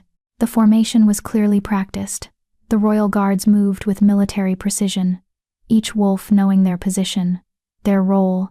They created a moving shield around Elowen and Kale, protecting their king and their newest pack member. Elowen had never felt so safe in her life. They traveled for hours, stopping only briefly to rest and drink from half-frozen streams. The pack bond made it easy. She could feel when someone was tiring, when someone needed a break, when the group as a whole was ready to push forward again. It was like being part of a single organism, 15 wolves moving as one. As the day wore on, Elowen became aware of something else flowing through the bond. Emotions that weren't hers. Kale's emotions. Specifically, he was worried. Not about the journey that was proceeding smoothly. He was worried about what came next. About returning to the capital. About facing Alpha Donovan. About her. Stop overthinking, she told him through their private link. She'd discovered they could communicate one-on-one, separate from the group channel. I can feel you worrying. You can feel that? He sounded surprised. The bond goes both ways, remember? You said it yourself. What hurts me hurts you. Apparently, what worries you worries me too. A pause. Then, I'm sorry. I'm not used to having someone in my head who can read me so clearly. What are you worried about? She pressed. Another pause. Longer this time. They'd been running for what felt like hours, the sun beginning its descent toward the horizon. The outpost had to be close now. I'm worried about what happens when we get back to civilization, Kale finally admitted. When the other packs find out I've bonded an Omega from Silverpine, when Donovan realizes you're not dead, when the council questions my decision to grant you pack status. You're worried you made a mistake, Elowen interpreted, her heart sinking. No, the force of his denial echoed through the bond, making several of the other wolves glance their way. No, Elowen. Bonding you was the most right thing I've done in years. I'm worried about the politics, the fallout, the enemies who'll try to use this against us. Against you, she corrected. Against us, he repeated firmly. Your pack now, my pack, which means my enemies are your enemies. And I have a lot of enemies, Elowen. More than you know. Some of them won't hesitate to hurt you to get to me. The thought should have terrified her, should have made her want to run, to break the bond, to go back to being invisible and safe. Instead, she felt anger, hot and fierce. Let them try. Kale's surprise rippled through the bond. You're not afraid? Oh, I'm terrified, she admitted. But I'm also done being treated like I'm disposable. If your enemies want to come for me, they'll find out that this Omega has teeth now. His laughter echoed through her mind, warm and genuine. You really are something special, you know that? Before she could respond, Garrett's voice cut through the pack link. Outpost ahead. Half a mile. I can see the smoke from their fires. Everyone stay alert, Kale commanded, his demeanor shifting instantly from companion to king. We don't know who's stationed there or what they might have heard about our disappearance. Valencia, with me. The rest of you guard formation around Elowen. The pack tightened their formation, the wolves closing ranks. Elowen found herself surrounded by powerful bodies, protected on all sides. It should have felt suffocating. Instead, it felt like home. They crested a small rise, and the outpost came into view. It was larger than Elowen had expected, a wooden fortress built into the side of a mountain, with high walls and guard towers. Smoke rose from multiple chimneys. Wolves, both in human and animal form, patrolled the perimeter. This was a military installation, designed to house and protect a significant force, and they were about to walk right into it with no warning, no supplies, and a newly bonded Omega. This should be interesting. Valencia muttered through the link. Stay close to me, Kale told Elowen. No matter what happens, stay close. Trust the bond, trust the pack. We won't let anything happen to you. They descended toward the outpost together. Elowen's new life was about to begin. Chapter 6. The Forward Outpost. The guards spotted them before they reached the gates. Halt! Identify yourselves. A commanding voice rang out from the nearest tower. A man stood there, broad-shouldered, dark-skinned, with the bearing of a military officer. His hand rested on what looked like a crossbow, though Elowen suspected it was loaded with something more supernatural than regular bolts. Kale shifted mid-stride, his transformation so smooth it barely broke his pace. One moment, a massive black wolf. The next, a naked man striding through the snow like he owned the world. Which, Elowen supposed, he technically did. Commander Thorn, Kale called up, his voice carrying the weight of absolute authority. I suggest you lower that weapon before you accidentally shoot your king. The effect was instantaneous. The commander's face went from suspicious to shocked to horrified in the span of 3 seconds. Your Majesty? He whirled to someone behind him. Open the gates. Open the damn gates, now. The king is alive. The outpost exploded into motion. The massive wooden gates swung inward, soldiers pouring out to form an honor guard. Every one of them dropped to one knee as Kale approached, fists over their hearts in salute. Their shock was palpable, clearly. They'd given him up for dead in the storm. Rise, Kale commanded. We don't have time for ceremony. My guard needs shelter, food, and warm clothes. And someone get me a damn pair of pants. That broke the tension. Several soldiers actually laughed, and a young woman sprinted back toward the main building, presumably to fetch clothing. Commander Thorn descended from his tower, moving with military efficiency.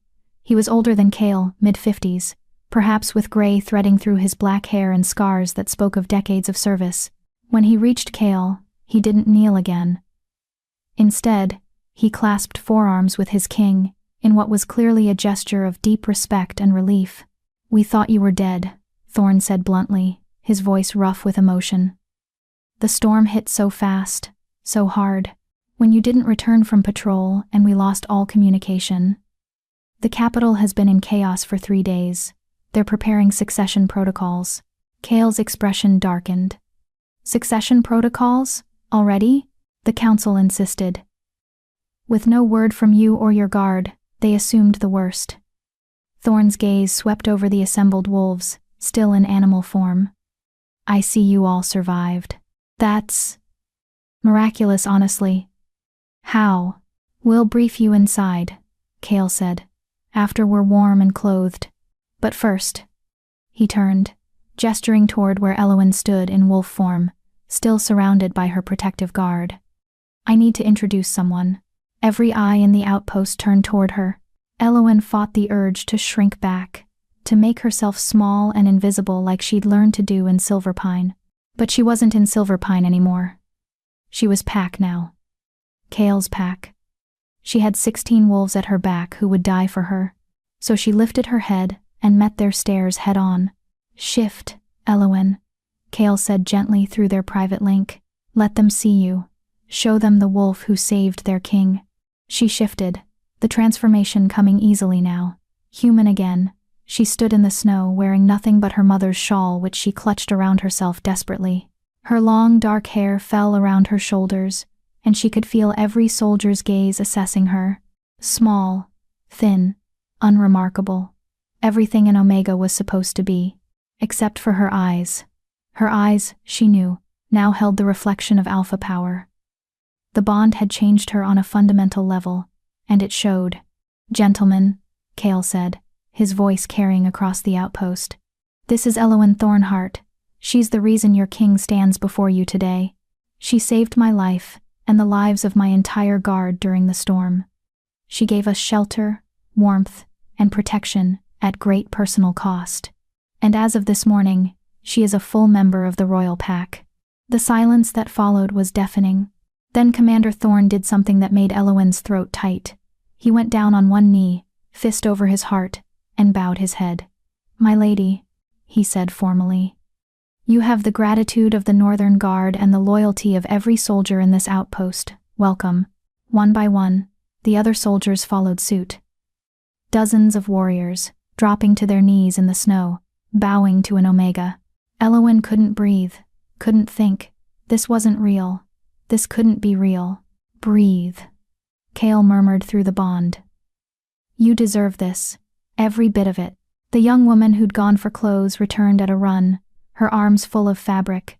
She approached Kale first, offering him pants and a shirt, both of which he donned with casual efficiency. Then, she turned to Elowen, her expression awed. "My lady," she said breathlessly, "I brought these for you. They might be too big, but—" "They're perfect," Elowen interrupted, accepting the bundle gratefully. Warm wool pants, a thick tunic, fur-lined boots, and a heavy cloak. Practical military clothing, meant for survival in harsh conditions. "Thank you."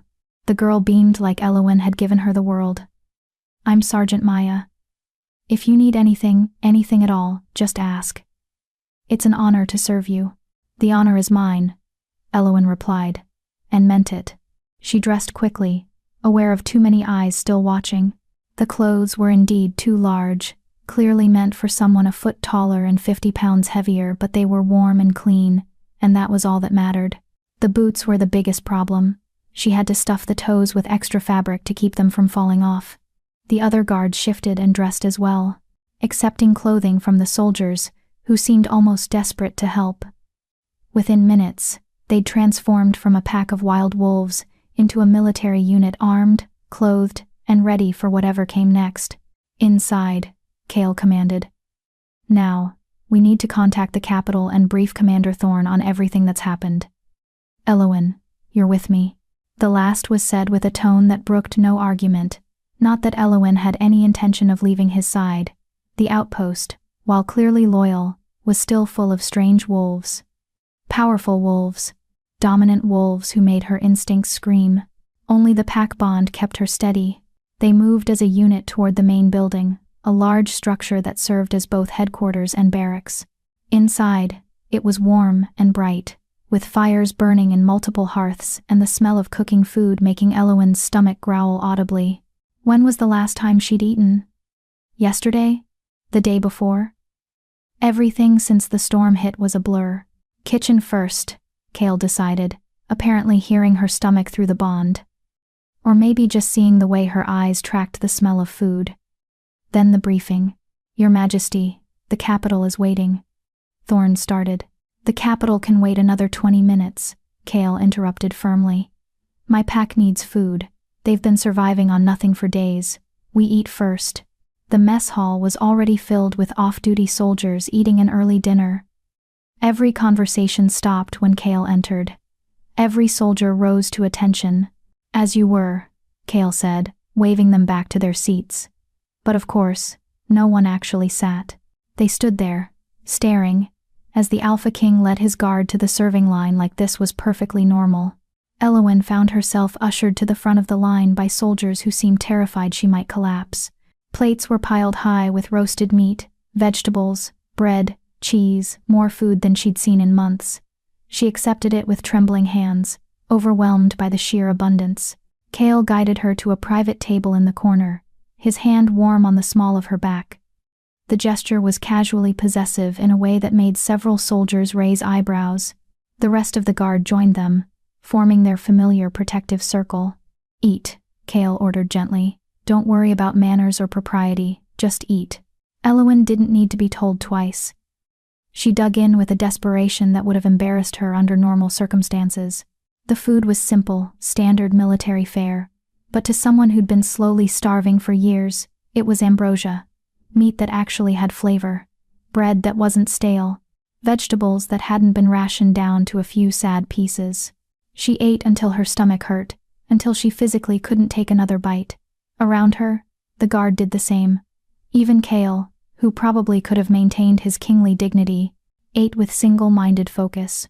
When she finally pushed her plate away, tears were streaming down her face again. "Eowyn?" Lyra asked with concern. "What's wrong?" "Nothing," Eowyn managed. "Everything. I forgot what it felt like. To be full, to not be hungry." She laughed, the sound halfway to a sob. "That's pathetic, isn't it?" "No," Kale said fiercely. "What's pathetic is a pack that let you starve. What's pathetic is an alpha who didn't protect his omega. What's pathetic is a system that treats wolves like you as disposable." His hand found hers under the table, squeezing gently. "You'll never be hungry again, Eowyn. I promise you that. Pack takes care of pack. Pack takes care of pack." The others echoed in unison. Fresh tears fell. But these were different. These were relief. Gratitude. Hope. The meal continued with easy conversation, the guards sharing stories of their journey, the soldiers asking questions they were clearly dying to ask but had been too polite to voice. Eowyn mostly listened, content to fade into the background, until someone asked the question she'd been dreading.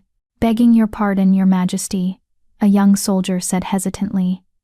"But how did you end up in the storm in the first place?" "The patrol was supposed to return before the weather turned." Kale's expression hardened. "We were delayed. By the time we realized how fast the storm was moving, it was too late. We tried to find shelter, but the cold was killing us faster than we could move. We would have died if not for Eowyn." "She took you in?" Commander Thorne asked, his tone making it clear he'd already guessed there was more to the story. "She dragged us across her threshold one by one," Valencia said quietly. 15 dying wolves. She used her own supplies to warm us, fed us her own food, gave us her own shelter. And when the storm destroyed her cabin, she nearly died, because she was too busy making sure we survived first." Silence fell like a stone. "That cabin," Thorne said slowly. "Would that be the Omega dwelling on the edge of Silverpine territory?" "Yes," Eowyn confirmed, her voice small. "The one that's barely standing?" "That the Silverpine pack was supposed to repair last summer but never did because they claimed it wasn't worth the resources?" Her face burned with shame. "That's the one." Thorne's expression was murderous. "And where was the rest of Silverpine pack during the storm? At the pack house?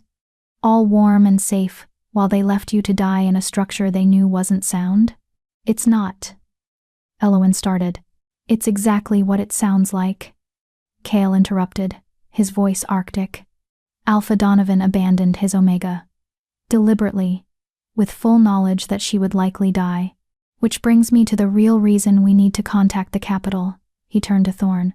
"I'm formally charging Alpha Donovan with violation of pack law, abandonment of a pack member, attempted negligent homicide. And I want the council convened immediately to strip him of his title." The mess hall erupted. Soldiers gasped, whispered, stared. An alpha being stripped of his title was rare. It required proof of serious crimes and a vote from the Council of Alphas. But if the Alpha King himself brought charges, Your Majesty, Thorn said carefully, that's a serious accusation. The council will demand proof. They'll have it, Kale promised darkly. Elowen is my proof. Her body tells the story of years of neglect and abuse. Her cabin, what's left of it, will show the conditions she was forced to live in. And I have 16 witnesses who will testify that she was left to die, while the rest of her pack sheltered in comfort and safety. The council won't like this, Valencia warned. Donovan has allies, powerful ones. They'll claim you're overstepping. That internal pack discipline is not the king's concern. Then they can challenge me, Kale said flatly. I'd welcome the opportunity to explain to the council exactly how I feel about alphas who abuse their authority and abandon their weakest members. In detail. With demonstrations if necessary. The threat in his voice was unmistakable. Several soldiers actually grinned apparently. The idea of their king going toe-to-toe with corrupt alphas appealed to them. Elowen, however, felt sick. This is my fault, she whispered. I'm causing problems for you already. No, Kale said immediately, turning to face her fully. This is not your fault.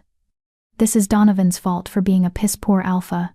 This is the system's fault for allowing omegas to be treated like trash.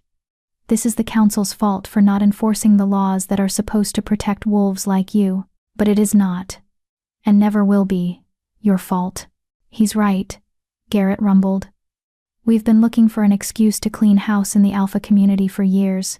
Too many of them abuse their power, mistreat their weaker members, ignore the laws that are supposed to keep everyone safe. You're not causing problems, Elowen. You're giving us the opportunity to fix them. And if the council doesn't like it, Lyra added with a sweet smile that had steel underneath, well, they can take it up with 16 very protective royal guards who are extremely fond of their newest pack member. The others murmured agreement. And through the pack bond, Elowen felt their sincerity.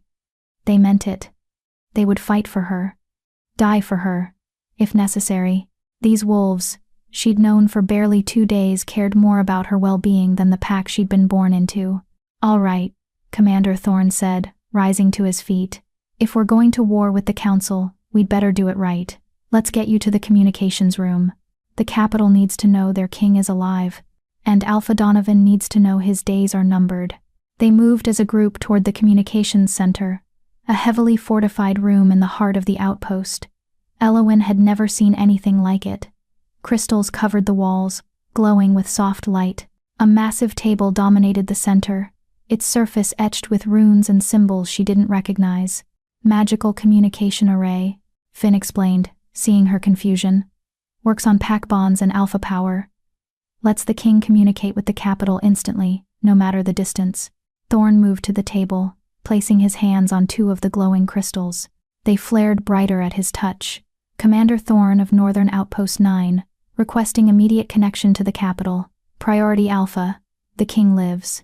The crystals pulsed, and then a voice filled the room, male, older, heavy with authority.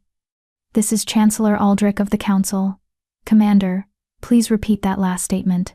The king lives, Thorn repeated clearly. Alpha King Kale Stormborn and his royal guard are alive and currently sheltered at my outpost. They survived the storm and are ready to return to the capital. A pause. Then, praise the goddess. Your Majesty, are you there? Kale stepped forward, placing his own hands on the crystals. I'm here, Aldrich, alive and well, along with my guard. I'm sure rumors of my death were greatly exaggerated. Rumors? Your Majesty, the entire kingdom has been in mourning for 3 days. We thought you were lost. The succession protocols can be reversed, Kale interrupted smoothly. I'm not dead, so there's no need for succession. But I do have urgent business that requires the council's immediate attention. Another pause, this one more cautious. What kind of business, Your Majesty? The kind that involves stripping an alpha of his title, Kale said coldly. I'm formally charging Alpha Donovan of Silverpine with abandonment and abuse of a pack member. I have evidence, witnesses, and the victim herself. I want the council convened within 3 days to hear the charges. 1. Silence. Long and heavy. Then, Your Majesty, You understand what you're asking? Stripping an alpha's title requires— I know exactly what it requires. Cale cut him off. And I'm prepared to provide everything necessary. This isn't a request, Aldrich. It's a command. Convene the council. Now. Yes, Your Majesty, Aldrich replied, his tone carefully neutral. Will you be returning to the capital immediately? We'll leave at first light. We should arrive within 2 days if the weather holds. We'll prepare for your arrival. And— Your Majesty? It's good to have you back. It's good to be back, Cale agreed. Cale out. The crystals dimmed as the connection severed. Cale turned to Elowen, his expression gentle despite the hardness that had been in his voice moments before. Are you ready for this? Because once we reach the capital, there's no going back. You'll have to testify against Donovan. Face him in front of the council. Tell them everything he did to you. Elowen's hands were shaking. She clenched them into fists, refusing to show weakness.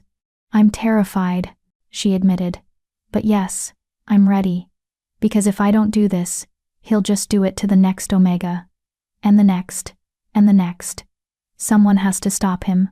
Cale's smile was fierce with pride. That's my girl. My girl. The words sent warmth flooding through her chest. She was his. His pack. His to protect. His to care for. And maybe, just maybe, his to love. Chapter 7. The Journey to Reckoning. They left at dawn, just as Cale had promised. The outpost had transformed overnight into a flurry of activity. Soldiers prepared supplies for the king's journey.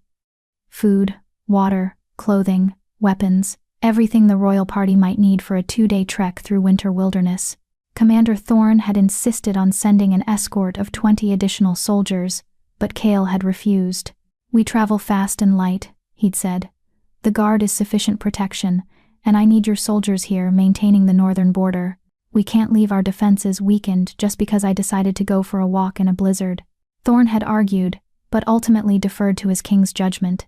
Now, as the sun painted the snow-covered landscape in shades of pink and gold, Elowen stood at the outpost gates with the rest of the pack. She wore new clothes, proper traveling gear that actually fit, courtesy of the outpost's quartermaster who'd stayed up half the night making alterations. Warm pants, a tunic lined with fur, boots that didn't slip off, and a cloak so thick she could barely feel the cold. She felt like a different person, looked like one too, judging by the way soldiers kept sneaking glances at her with expressions ranging from curiosity to respect. Ready? Cale asked, appearing at her side. He'd been in meetings with Thorne for most of the night, planning their route and coordinating security measures for when they reached the capital. He looked tired, but the bond told her he was running on determination and alpha stubbornness. Ready, she confirmed, though her stomach churned with anxiety. They shifted as a group, the transformation now as natural as breathing for Elowen. Her silver-white wolf emerged smoothly, powerful muscles coiling beneath her fur. She'd caught sight of herself in a window earlier and barely recognized the creature staring back. This wolf bore no resemblance to the small, frightened Omega who'd struggled with every shift. This wolf was magnificent. You keep looking at yourself like you can't believe you're real, Lyra said through the pack bond, amusement coloring her mental voice. The small gray wolf padded over, her tail wagging gently. You need to accept it, Elowen. You were always meant to be this. The bond just revealed what was buried. I was an Omega for 14 years. Elowen replied. It's hard to forget that overnight. Then don't forget it, Cale said, his massive black wolf moving to her other side. Remember who you were. Remember what you survived. But don't let it define who you're becoming. They set off northeast, toward the capital city of Lunaris. The formation was the same as yesterday, Garrett on point, Valencia on rear guard, the others forming a protective circle around Cale and Elowen. But today felt different. Today they weren't just surviving, they were going home. Well, they were going to Cale's home. Elowen had no home anymore. Stop that, Cale said through their private link. Stop what? Spiraling. I can feel your anxiety through the bond. You're thinking about what comes next, about the trial, about facing Donovan. Shouldn't I be thinking about those things? She countered. Not yet. Right now, Just run. Feel the sun on your fur, the snow under your paws, the pack at your side. Everything else can wait." He was right, of course. Worrying wouldn't change anything. So Eowyn forced herself to focus on the moment, the rhythm of running, the crisp winter air, the companionable presence of wolves who'd become family in an impossibly short time. They traveled for hours, stopping only briefly to drink from streams and rest. The landscape gradually changed as they moved south and east. The deep wilderness of the northern territories gave way to more settled lands, farms, villages, signs of civilization. They gave these places wide berth, avoiding contact with anyone who might slow them down or spread word of the king's survival before he was ready. Around midday, they stopped for a longer rest in a protected grove. The wolves shifted back to human form, grateful for the chance to eat something more substantial than melted snow. The outpost had packed dried meat, hard cheese, and travel-bred simple fare. But welcome after a morning of hard running. Eowyn settled against a tree, accepting food from Finn with a grateful nod. The young wolf had appointed himself her unofficial guardian, always making sure she had enough to eat, enough water, enough warmth. It was sweet, if occasionally overwhelming. "You don't have to mother hen me," she told him gently. "I'm not mother henning," Finn protested, his cheeks flushing. "I'm just making sure you're comfortable. Your pack. It's what we do." "What he means," Valencia said dryly, settling nearby, "is that you're the first Omega to join the royal pack in 50 years, and we're all terrified of messing this up. So yes, we're going to hover. Deal with it." 50 years? Eowyn blinked in surprise. "Why so long?" "Because most alphas don't bond Omegas to their primary packs," Garrett explained. He was sharpening a knife he'd acquired from the outpost, his movements methodical. "They keep them in secondary packs, support positions, claim it's for the Omega's safety, but really, it's just prejudice. Omegas are seen as weak links in battle packs." "Which is bullshit," Lyra added firmly. "Some of the strongest wolves I've ever known were Omegas. They just express their strength differently than alphas or betas.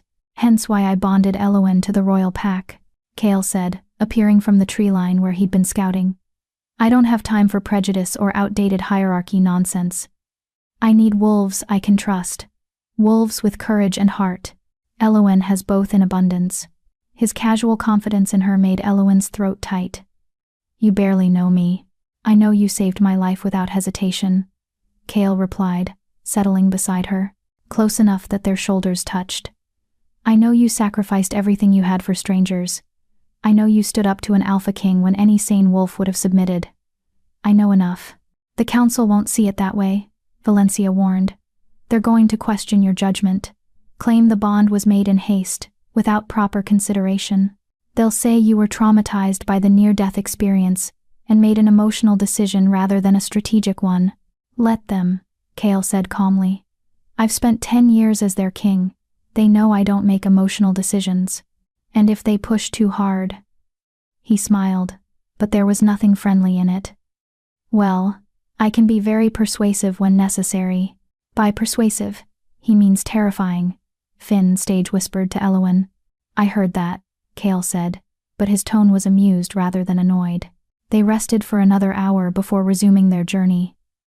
The afternoon passed in a blur of running, broken only by brief pauses to navigate tricky terrain. As the sun began to set, painting the sky in brilliant oranges and purples, Garrett signaled a halt. "We're about 6 hours from the capital," he reported. "We could push through, arrive around midnight.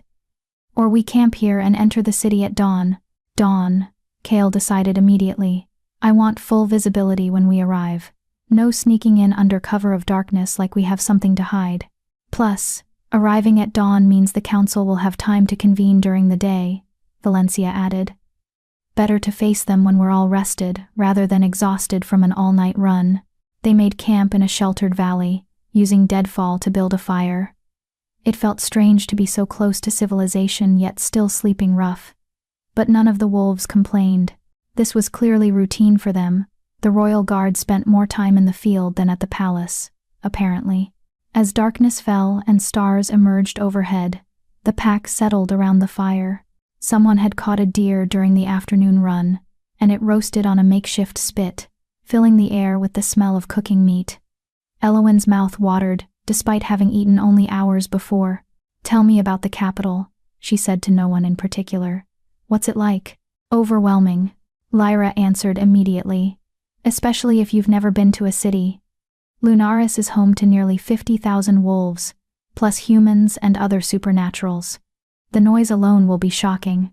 The palace is the oldest structure in the kingdom," Finn added enthusiastically. "Built over 3,000 years ago by the first Alpha King. It's carved into the side of a mountain, with towers that reach so high, you can see them from miles away. It's also a fortress," Garrett said more practically. "Multiple defensive walls, guard posts, every 100 feet, magical wards that would incinerate any unauthorized person who tried to enter. The king's safety is taken very seriously, which is why the council is going to lose their minds when they find out I nearly died in a blizzard," Kale muttered. "I can already hear the lectures about taking unnecessary risks." "To be fair, Your Majesty," Valencia said with a smirk, "you did nearly die in a blizzard. They might have a point." Kale threw a piece of bark at her. She caught it effortlessly, laughing. The easy camaraderie made Elowen smile, but it also highlighted how different this pack was from anything she'd known in Silverpine. These wolves genuinely liked each other, respected each other. No one was scrambling for dominance or putting down weaker members. They just existed together, comfortable and content. "What are you thinking?" Kale asked quietly. He'd moved closer while she was lost in thought, his shoulder pressed against hers. "That I've never seen wolves treat each other like this," she admitted. "In Silverpine, everything was about hierarchy. Who was stronger, who was weaker, who deserved respect, and who didn't. But you all just care about each other, regardless of rank. That's because rank doesn't matter in a real pack," Kale said. "What matters is trust, loyalty, knowing that the wolf beside you will have your back when things go bad. I'd rather have 15 wolves I trust than 100 who only follow me because they're afraid of what happens if they don't." "Is that why you chose them?" Elowen gestured to the others. "Because you trust them?" "I chose them because they chose me first," Kale corrected. "When I became king, the old guard expected me to keep them on. Most of them were corrupt, lazy, more interested in their own power than protecting the kingdom. I fired them all within a week. Then I put out a call any wolf who wanted to serve, regardless of rank or pack affiliation, could apply. These 15 are the ones who showed up, who proved themselves, who stayed when things got hard. I was a Delta when I applied," Garrett admitted. "Middle-rank nobody from a small mountain pack. But I was good at my job, and the king didn't care about anything else. I was Omega," Lyra said quietly. "Like you. Told my whole life I was too weak to fight, too small to matter. But I'm the best tracker in 5 kingdoms, and His Majesty recognized that talent was more valuable than brute strength." Elowen stared at her. "You were Omega?" "Born and raised," Lyra confirmed with a sad smile. "But the king gave me a chance to be more, to prove that Omega doesn't mean worthless. That's why I was so insistent about you joining the pack, Elowen, because I know what it's like to be dismissed and overlooked. And I know what it feels like when someone finally sees your worth. We all have stories," Valencia added. "All of us came from places or situations where we were told we weren't enough. The king gave us the chance to prove otherwise. That's why we'd die for him. Not because he's powerful though he is. Not because he's king though he is. But because he sees us. Really sees us. And he makes us better than we ever thought we could be." The others murmured agreement, and through the bond, Elowen felt their sincerity, their love for their king, their loyalty to each other. She'd stumbled into something rare, something precious. "I don't deserve this," she whispered.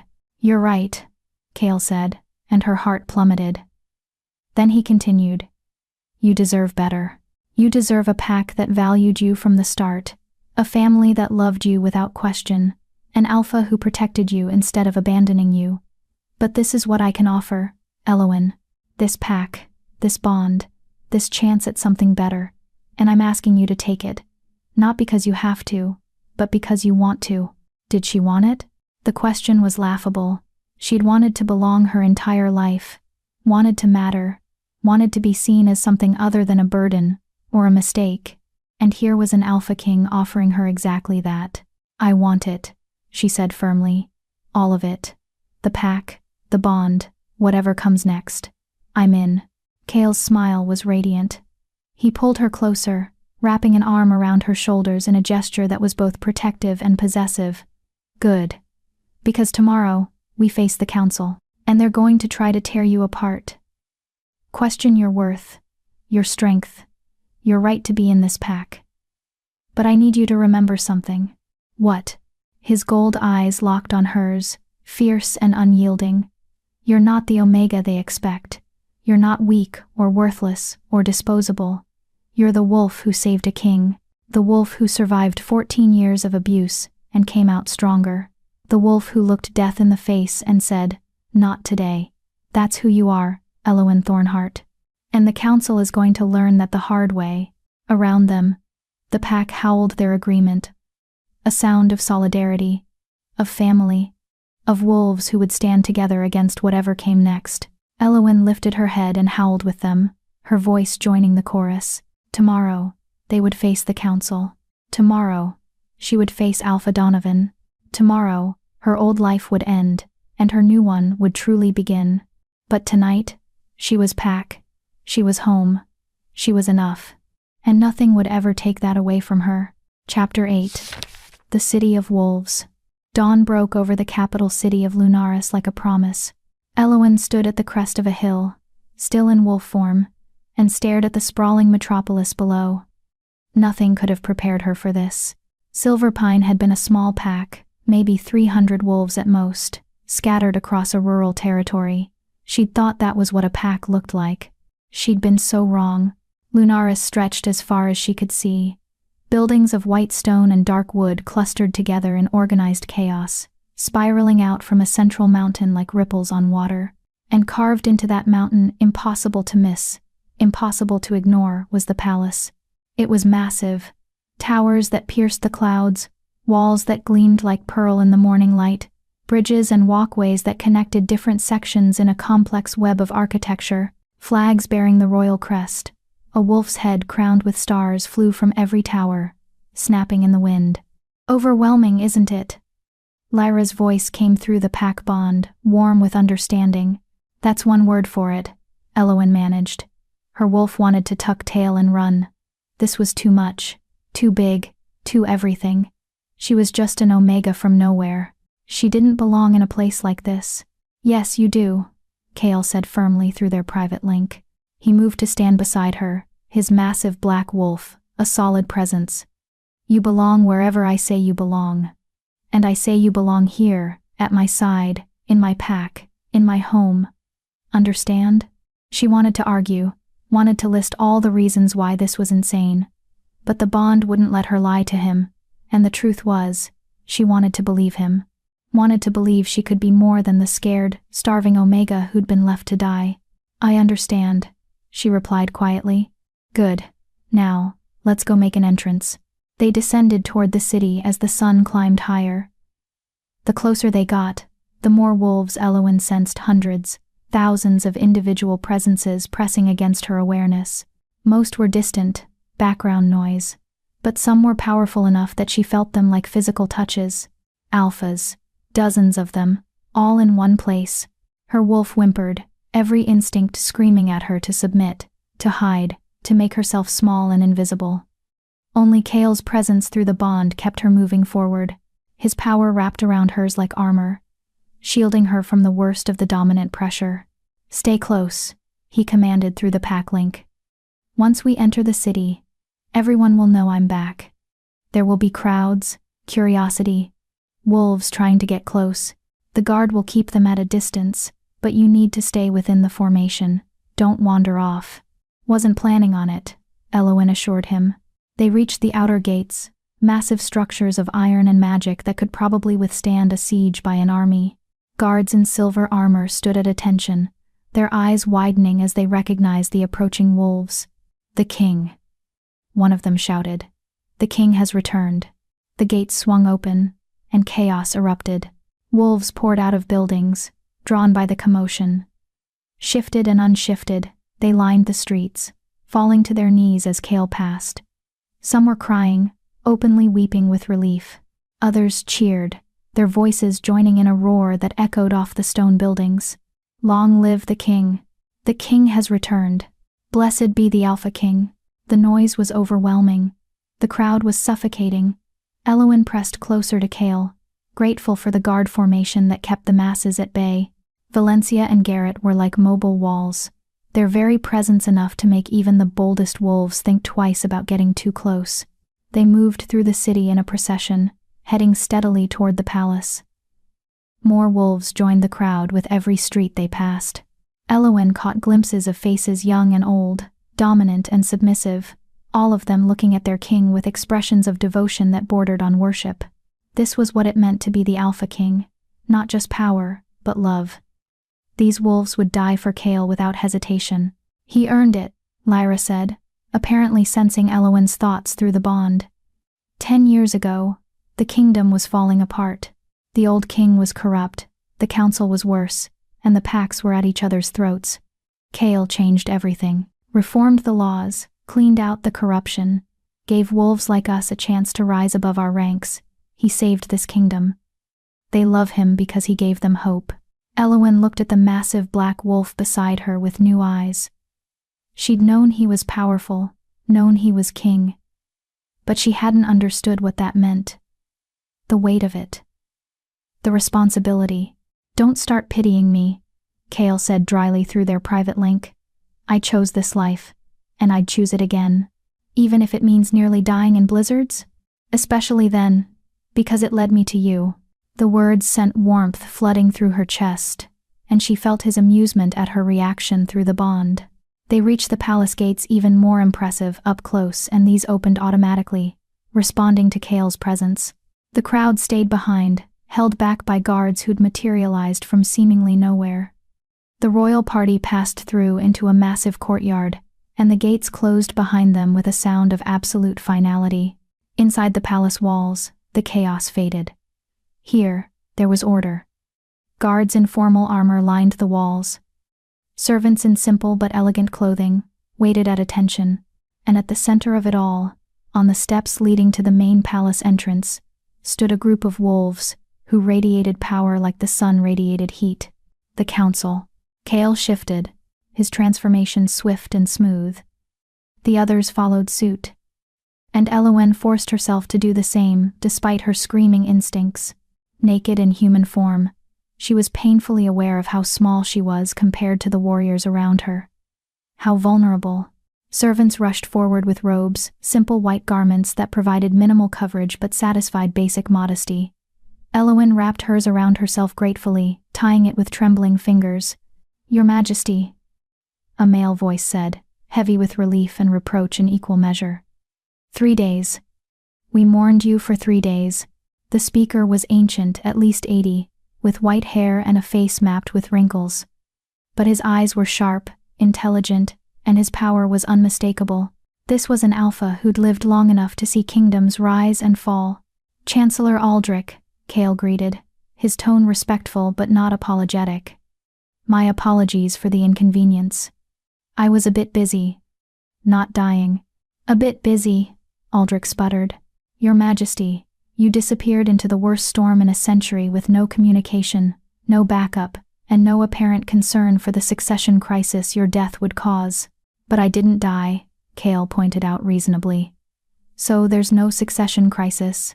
Only because of blind luck." "Not luck," Kale corrected, his tone going sharp. "Because of her."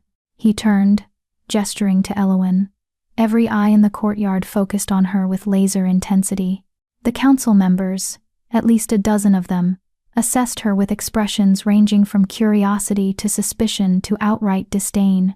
She forced herself to lift her chin, to meet their stares without flinching. She was Pack now. She had every right to be here, even if she didn't feel like it. "This," Kale announced, his voice carrying across the courtyard, "is Elowen Thornhart. She saved my life and the lives of my entire royal guard during the storm. She offered shelter, supplies, and protection at great personal cost. She is the reason your king stands before you today. And as of 2 days ago, she is a full member of the royal pack. The silence that followed was absolute. Then, an Omega, a woman said, her voice dripping with disdain. She was middle-aged, beautiful in a cold way, with auburn hair and green eyes that assessed Elowen like she was an insect. You bonded an Omega to the royal pack. I bonded a hero to the royal pack, Kale corrected icily. One who showed more courage, compassion, and honor than most alphas I've met, including, apparently, her former alpha. Former? Aldrich asked sharply. Elowen comes from the Silverpine pack, Kale said. And even though Elowen knew this was coming, she still felt her stomach drop. Under Alpha Donovan, who, during the storm, deliberately abandoned her to die. While the rest of the pack sheltered in comfort and safety, she was left alone in a cabin he knew was structurally unsound, with minimal supplies and no support. She should have died. She would have died, if not for her own resourcefulness and determination. Murmurs rippled through the council. Some looked shocked. Others looked uncomfortable. A few, like the auburn-haired woman, looked distinctly skeptical. That's a serious accusation, Aldrich said carefully. Alpha Donovan is a respected member of this council. He served faithfully for 20 years. You're claiming he attempted murder? I'm claiming he violated pack law, Kale corrected. Specifically, the law that requires alphas to care for all pack members, regardless of rank. He abandoned his Omega, left her to die. The only reason she's alive is because she happened to find 15 dying wolves who needed her help. Wolves who, unlike her own pack, were grateful enough to ensure her survival in return. Where is the proof? The auburn-haired woman demanded. Omegas are notorious for exaggerating their mistreatment. How do we know she's not lying to gain favor with the king? Elowen felt rage spike through the bond, not hers, but from all 15 royal guards simultaneously. They didn't like hearing her called a liar. Careful, Counselor Thea, Valencia said softly, but her voice carried a lethal edge. You're implying that our newest pack member is dishonest, which means you're implying that our king's judgment is flawed, which means you're dangerously close to challenging his authority. Would you like to continue down that path? Thea paled slightly but held her ground. I'm simply asking for proof. Surely that's reasonable. The proof is standing in front of you, Garrett rumbled. Look at her. Really look. She's malnourished. Underweight. Showing signs of long-term neglect. Her former residence, what's left of it, was barely fit for storage, let alone habitation. And we have 16 witnesses who will testify that the Silverpine pack left her alone during a storm that killed dozens across the Northern Territories. Plus, Finn added, she nearly starved herself feeding us, gave us her last supplies without hesitation, even though it meant she'd have nothing left. That's not the action of someone seeking favor. That's the action of someone who's been conditioned to put everyone else's needs above her own, because she's been told her whole life that she doesn't matter. The words hung in the air like an accusation. Aldrich sighed deeply, suddenly looking every one of his 80-plus years. Your Majesty, you understand what you're asking? To strip an alpha of his title, we need a formal trial. Evidence presented. Witnesses called. The accused given a chance to defend himself. It could take weeks. Then we start immediately, Kale said. Send word to Alpha Donovan.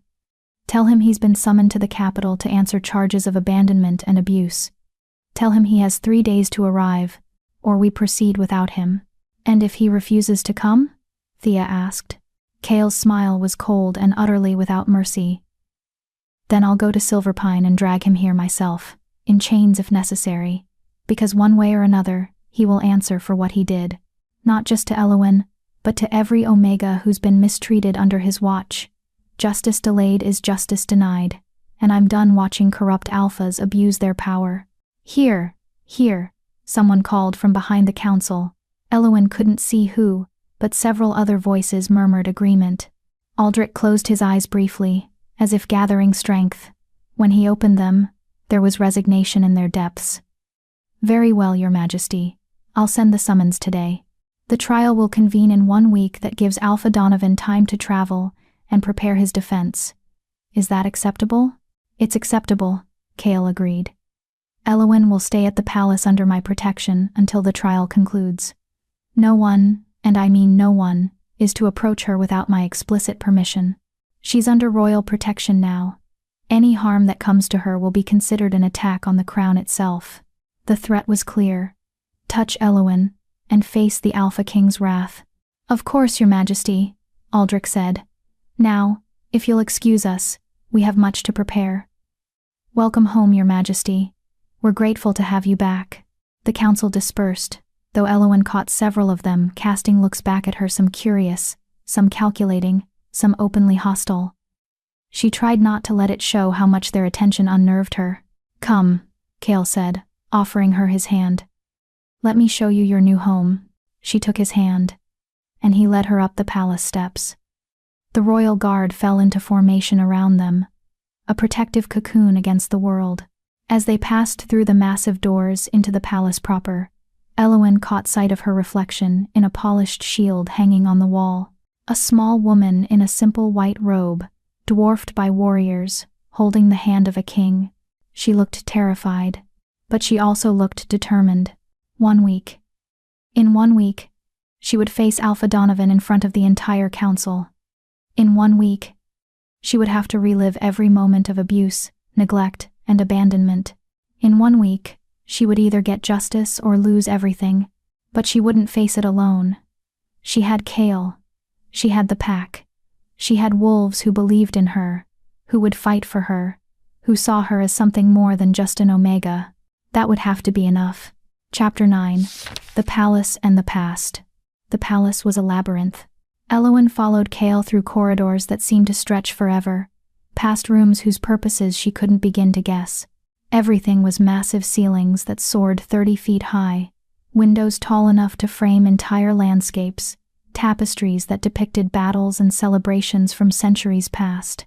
Servants bowed as they passed, guards saluted, and everywhere she looked there was beauty, wealth, and history. She'd never felt more out of place in her life. Stop it, Cale said quietly, his hand still holding hers. I can feel your anxiety through the bond. You belong here, Elowen. I'm an Omega, wearing a borrowed robe in a palace that probably costs more than my entire pack's territory, she muttered. I think a little anxiety is warranted. Former pack, he corrected gently. And yes, the palace is expensive. It's also been my prison for 10 years. Stone and gold don't make a home, Elowen. People do. And right now, you're the only person here I actually want around. The admission was so raw, so honest, that she felt it echo through their bond. Loneliness. Despite being surrounded by thousands of wolves, by servants and guards and counselors, Cale was lonely. The crown is heavy, Lyra said softly through the pack bond. She and the others had been trailing behind, giving their king and his newest pack member a semblance of privacy. He carries the weight of the entire kingdom, makes decisions that affect millions. Every day, wolves come to him with problems, complaints, requests, but almost no one asks how he's doing, if he's all right, if he needs anything. That's why we're so protective of him, Garrett added. We're not just his guards, we're his family, the only wolves he can truly trust. And now you're family too, Finn said cheerfully, which means you get to see the fun parts, like his private quarters. Very few people are allowed in the king's personal chambers. It's considered a huge honor. They stopped in front of an ornate door, dark wood, carved with wolves and stars, handles shaped like crescent moons. 2 guards stood at attention on either side, their faces carefully neutral despite the obvious curiosity in their eyes. Your Majesty, they said in unison, bowing. At ease, Cale replied. I'll be in my quarters for the next few hours. No interruptions unless it's an emergency. And by emergency, I mean the palace is on fire, or we're under attack. Counselor Thea, wanting to lecture me about proper protocol, does not qualify. The guard's lips twitched with suppressed smiles. Understood, Your Majesty. Cale opened the door and gestured for Elowen to enter. She stepped through, and her breath caught. The room was enormous but somehow still felt intimate. A massive bed dominated one wall, easily large enough for 5 people covered in furs and pillows. Windows stretched from floor to ceiling, offering a view of the city below and the mountains beyond. A fireplace large enough to stand in crackled with warmth. Books lined the walls, thousands of them, covering every subject imaginable. But what struck her most was how lived in it felt. Unlike the formal corridors and staterooms they'd passed, this space was personal. A half-finished chess game sat on a side table. Papers covered a massive desk, many with notes scrawled in margins. A worn armchair sat by the fire, a blanket draped across it like someone had just been reading there. This wasn't the Alpha King's quarters. This was Kale's home. The Royal Guard has their own wing, Kale explained, releasing her hand to close the door. But they're close if we need them. This floor is private, my quarters, a few guest rooms, and space for Pack. You'll stay here. Here? Elowen squeaked. In your quarters? In the guest room attached to my quarters, he clarified, moving to open a connecting door she hadn't noticed. But yes, here. Close enough that I can protect you, far enough that you have privacy if you need it. The guest room was smaller but no less beautiful. A bed that was still twice the size of anything she'd ever slept in. More windows. A bathing room that made her eyes widen. There was an actual tub, large enough to swim in, with taps that presumably produced hot water on command. This is too much, she whispered. This is the smallest guest room, Kale replied. And before you argue, remember you're under royal protection now. That means you get royal accommodations. Besides. He paused, something vulnerable flickering across his face. I sleep better knowing you're close. The bond is new, still settling. Distance makes it uncomfortable. Elowen had noticed that. Even the few feet between them now made her wolf restless, made her want to move closer. The bond was like an invisible thread, always pulling her toward her pack. Toward Kale. I'll stay, she said, but I need to contribute somehow. I can't just live here like a pet. I need a purpose. You have a purpose, Kale said firmly. Right now, that purpose is healing, recovering from 14 years of abuse and neglect. Learning what it means to be Pack, to be valued, to be safe. That's more than enough for now. But after the trial, we'll figure out what you want to do, what skills you have, what interests you. The Royal Pack serves in many ways. Some are warriors, some are diplomats, some are scholars. Valencia handles intelligence gathering. Lyra does reconnaissance and tracking. Finn works with the younger wolves, training the next generation. Everyone has a role that suits their strengths. What if I don't have any strengths? The question came out smaller than she intended. Kale moved closer, taking both her hands in his. His gold eyes were intense, unwavering. You survived 14 years of systematic abuse. You maintained your compassion and kindness despite every reason to become bitter and cruel. You saved 16 lives without hesitation. You faced down an Alpha King and a council full of hostile alphas without breaking. Elowen, you have more strength in your little finger than most wolves have in their entire bodies. You just need time to see it yourself. Tears burned her eyes. She blinked them back, refusing to cry again. She'd done enough crying. Now, Kale said, his tone lightening. You need food, a bath, and sleep. In that order. When was the last time you had a proper bath? Elowen thought about the bucket of cold water she'd used to wash with in her cabin. Define proper. His expression darkened. Right, that's what I thought. Come on. He led her back to the bathing room and started working the taps. Water gushed out, steaming hot, filling the enormous tub with surprising speed. He added something from a bottle on the edge, soap or oil or something, and the water began to foam, releasing a scent like lavender and mint. Take as long as you want, he said. There are towels in the cabinet, robes in the wardrobe. I'll have food sent up. Call if you need anything. I'll hear you through the bond. He left, closing the door behind him, and Elowen was alone for the first time since, she couldn't remember. Since before the storm, certainly, maybe longer. She stripped off the borrowed robe and caught sight of herself in a full-length mirror. The reflection shocked her. She'd known she was thin, but seeing herself clearly, in good light, made the reality brutal. Her ribs showed, her hip bones jutted out, her arms were stick-thin, lacking any real muscle. Bruises in various stages of healing covered her body, some from dragging wolves. Some older, much older. This was what 14 years of neglect looked like. This was what Alpha Donovan had done to her. Rage, sudden and fierce, burned through her chest. Not just at Donovan, but at everyone. At Beta Thomas, who'd told her to stay away. At Catherine, who'd laughed. At every wolf who'd walked past her, day after day, and decided she wasn't worth helping. At herself. For believing them when they said she deserved it. Never again, she whispered to her reflection. Never again. She sank into the hot water, and the moan that escaped her was entirely involuntary. It was perfect, hot enough to make her skin pink. Soft enough to feel like silk. The scent wrapped around her, soothing nerves she hadn't realized were frayed. She dunked her head under, letting the water saturate her hair, wash away days of dirt and dried sweat and fear. When she surfaced, she found soap and shampoo on a shelf within reach. She scrubbed until her skin felt raw, until she could no longer smell the cabin, the storm, the scent of wolves who'd left her to die. She washed her hair 3 times, working out tangles with patient fingers, until it felt clean for the first time in longer than she wanted to admit. She stayed in the water until it began to cool, then reluctantly climbed out. The towels were impossibly soft, thick enough to wrap around herself twice. The robe in the wardrobe was similar, heavy silk in deep blue, embroidered with silver stars. It was too beautiful for someone like her, but Cale had said she belonged here, that she deserved this. Maybe if she wore it long enough, she'd start to believe him. She emerged from the bathing room to find food waiting, a tray laden with roasted meat, fresh bread, cheese, fruit, and some kind of pastry that smelled like heaven. Her stomach growled so loudly she heard Cale laugh through the connecting door. "Eat," he called. "All of it. I can order more if you're still hungry." She ate. Slowly at first, afraid her shrunken stomach would rebel.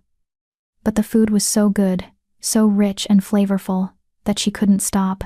She ate until she was actually, genuinely full, a sensation so foreign she almost didn't recognize it. A knock at the main door interrupted her food coma. She heard Cale answer it, heard low voices. Then he appeared in her doorway, his expression carefully neutral. "That was Chancellor Aldrich," he said. "Alpha Donovan has been officially summoned. The trial is set for 6 days from now. He's already responded he'll be here in 4 days, and he's bringing witnesses to refute the charges." Elowen's appetite vanished. "Witnesses? Who?" "Beta Thomas, for one. Catherine. A few others from your pack." Cale's jaw clenched. "They're going to claim you're lying, that you were treated fairly, that the cabin was adequate, that you chose to stay behind during the storm. They're going to make me look like the villain," Elowen said flatly. It's what they'd always done. Twisted the truth until she was the problem, the burden, the wolf who caused trouble just by existing. "Let them try," Cale said, and there was steel in his voice. "We have evidence they can't refute. We have your physical condition, documented by our pack healer. We have testimony from 16 royal guards. We have the remains of your cabin, which anyone can see was unfit for habitation. And most importantly," he moved closer, crouching down so they were eye level, "we have you. Your truth, your story, your courage. They can't twist that, Elowen. Not when you have the full power of the crown behind you. What if the council doesn't believe me?" The fear tasted bitter on her tongue. "What if they side with Donovan? Then they'll learn a very hard lesson about what happens when they cross their king," Cale said quietly. "Because I won't let them hurt you, Elowen. I won't let them dismiss you or diminish you or send you back to that hell. Even if I have to dissolve the council and rule by decree, I will keep you safe. Do you understand? You are pack. You are mine, and I protect what's mine." The possessiveness should have scared her, should have made her want to run, but all she felt was safe, cherished, protected for the first time in her life. "Thank you," she whispered. "Don't thank me for doing the bare minimum," he replied. "Thank me after we win this trial and Donovan loses everything. That's when the real victory comes." He stood, heading back to his own room, but he paused in the doorway. "Get some sleep, Elowen. You're exhausted. I'll be right next door if you need anything. And the pack, they're all close. You're not alone anymore." "I know," she said. And she did. Through the bond, She could feel them. Valencia, already asleep in her quarters. Garrett, on patrol. Lyra, reading something in the library. Finn, pestering the kitchen staff for late-night snacks. All of them, present and accounted for. All of them. Hers, her pack, her family. She climbed into the enormous bed, sinking into softness she'd never experienced. The sheets smelled clean, the pillows perfectly firm. Through the windows, she could see stars beginning to emerge as night fell over the capital. 6 days until the trial. 6 days to prepare, to gather her courage, to remember her worth. 6 days until she faced the alpha who'd tried to break her. And this time, she wouldn't be alone. This time, she'd win. Chapter 10. The Trial of Truth. 4 days passed in a blur of preparation and mounting tension. Kale had assembled an entire team to prepare for the trial. A pack healer named Dr. Soren had examined Elowen thoroughly, documenting every sign of malnutrition, every old bruise, every indication of long-term neglect. He'd been kind but clinical, his report reading like an indictment of everything Alpha Donovan had allowed to happen under his watch. Valencia had gathered evidence testimony from outpost soldiers who'd seen Elowen's condition, statements from merchants who'd sold to Silverpine Pack, and noted how the Omega was never provided adequate supplies, even records from pack gatherings where Elowen's absence had been noted and dismissed.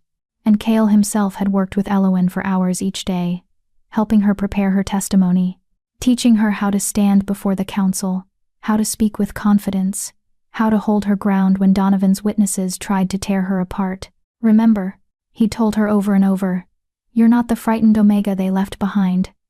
You're Pack now, Royal Pack. You stand before them as an equal, not a subordinate. Now, on the morning of the trial, Elowen stood in front of a mirror while Lyra helped her dress, not in the simple robes she'd been wearing, but in formal attire befitting a member of the Royal Pack, deep blue pants and tunic that matched Kale's colors, with silver embroidery that caught the light. Her hair had been washed and braided in an intricate style that Lyra insisted was traditional for Pack members appearing before the council. You look fierce, Lyra said, standing back to admire her work. Like a warrior. I don't feel like a warrior, Elowen admitted. Her hands were shaking. Her stomach churned with anxiety. I feel like I'm about to throw up. That's normal, Valencia said from the doorway. She was already dressed in similar formal attire, her auburn hair pulled back in a severe style that made her look even more intimidating. I threw up before my first council appearance. The key is not letting them see you're nervous. They're going to tear me apart, Elowen whispered. Only if you let them, Kale said, entering through the connecting door. He was magnificent, in full royal regalia, black and silver, with the crown of stars resting on his dark hair. But his gold eyes were soft as they met hers. And I won't let that happen. None of us will. Through the bond, Elowen felt the others gathering. Garrett, Finn, and the rest of the royal guard, all dressed formally, all ready to stand with her. Their support flowed through the pack connection like warm honey, steadying her nerves. It's time, Kale said, offering his hand. She took it, and together they walked through the palace halls toward the council chamber. The corridors were lined with wolves, servants, guards, courtiers, all of them, watching the procession, with expressions ranging from curiosity to support to barely concealed hostility. News of the trial had spread through the capital like wildfire. Everyone knew what was happening today. Everyone had an opinion. The council chamber was enormous, a circular room with tiered seating rising up on all sides, designed so that everyone could see the center floor where the accused and accuser would stand. The council sat in the highest tier, 12 alphas in formal robes, their faces carefully neutral. Below them, hundreds of witnesses and spectators filled the remaining seats, and on the main floor, standing with his beta and 3 other wolves from Silverpine Pack, was Alpha Donovan. Elowen's breath caught. She hadn't seen him in person since before the storm, but he looked exactly as she remembered. Tall, broad-shouldered, with dark hair going silver at the temples and brown eyes that had never held anything but contempt when they looked at her. He wore formal attire that emphasized his size, his dominance, his power. Next to him stood Beta Thomas, smirking, Catherine, beautiful and cold, and two other wolves she recognized, pack members who'd never missed an opportunity to remind her of her place. They all turned to look at her as she entered. Well, Donovan said, his voice carrying across the chamber. The little Omega survived after all. How unexpected. Alpha Donovan, Cale said coldly, his tone making several council members flinch. You will address Elowen as Lady Thornheart, or not at all. She is a member of the royal pack now, which means she outranks you. Remember that. Donovan's jaw tightened, but he inclined his head stiffly. My apologies, Your Majesty. Lady Thornheart. The title dripped with sarcasm. Chancellor Aldrich stood, calling the chamber to order. We are gathered today to hear charges brought by Alpha King Cale Stormborn against Alpha Donovan of Silverpine Pack. The charges are as follows: abandonment of a pack member, neglect leading to endangerment, and systematic abuse of an Omega under his protection. Alpha Donovan, how do you plead? Not guilty, Donovan said firmly. These charges are baseless and insulting. I have led Silverpine Pack for 20 years with honor and integrity. This Omega, he caught himself. Lady Thornheart was given appropriate accommodations and care. If she chose to isolate herself, that was her decision, not mine. Liar, Elowen whispered. Too quiet for anyone but Cale and the royal guard to hear through the bond. Let's test that claim, Cale said aloud. He turned to the council. I called Dr. Soren to present his medical findings. The pack healer stepped forward, a folder of documents in his hands. He was older, gray-haired, with the calm demeanor of someone who'd seen everything. I examined Lady Thornheart 4 days ago. My findings are clear. She shows signs of chronic malnutrition, spanning years, not months. Multiple healed fractures that were never properly set. Vitamin deficiencies consistent with inadequate food supply. Scarring from frostbite that predates the recent storm, indicating she'd suffered from cold exposure before. He held up photographs that made Elowen want to look away. Her own body, documented in brutal detail. Every rib visible, every bruise highlighted, every sign of suffering captured for the council to see. This is not the result of a few days of hardship, Dr. Soren said quietly. This is the result of systemic neglect over many years. Murmurs rippled through the chamber. Several council members leaned forward, their expressions troubled. The Omega has always been small, Beta Thomas spoke up. She's naturally thin. That proves nothing. I'm naturally thin too, Lyra said, stepping forward. I was born Omega, just like Lady Thornheart. Would you like to compare our medical records? Because unlike her, I've never shown signs of malnutrition. I've never had fractures from accidents that were really abuse. I've never been left to freeze because my pack decided I wasn't worth saving. You can't compare. Catherine started. Why not? Valencia cut her off. Is it because you know the comparison would damn your alpha? Because anyone looking at the evidence can see the truth. Alpha Donovan failed in his most basic duty. He allowed a pack member to suffer, to starve, to live in conditions unfit for a prisoner, let alone a wolf under his protection. Enough, Donovan roared, his alpha power flooding the chamber. Several weaker wolves dropped to their knees, forced into submission by the dominance display. Elowen felt it too, the crushing weight of alpha command. The instinct to submit, to cower, to make herself small. For a heartbeat, she was that frightened Omega again, powerless against the pack's cruelty. Then Cale's power surged through their bond. A wall of protection that shielded her from Donovan's dominance. And more than that, it fed her strength. Reminded her of who she was now, what she'd become. You dare display dominance in my council chamber? Cale's voice was quiet, but it carried more threat than Donovan's roar.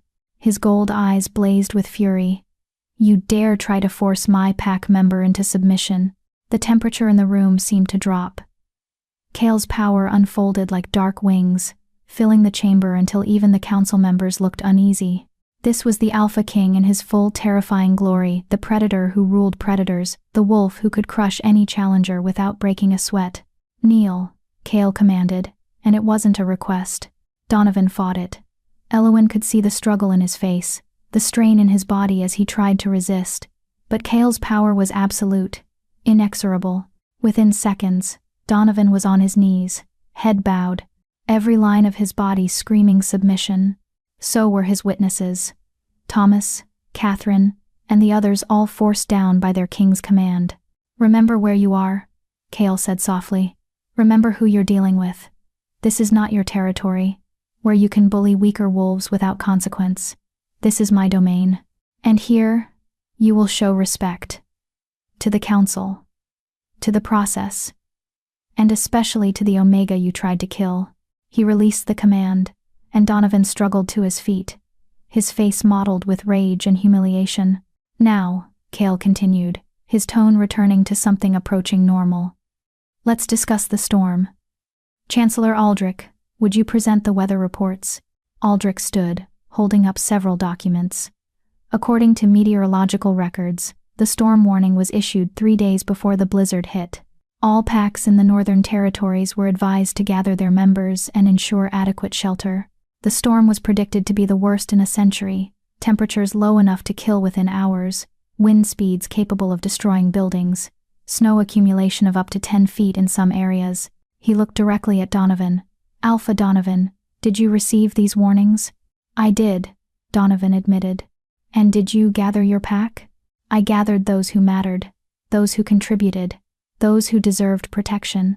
The admission hung in the air like a condemnation.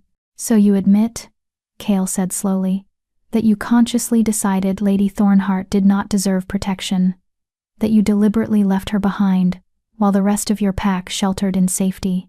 She chose to stay in her cabin." Catherine spoke up. "We invited her to the pack house.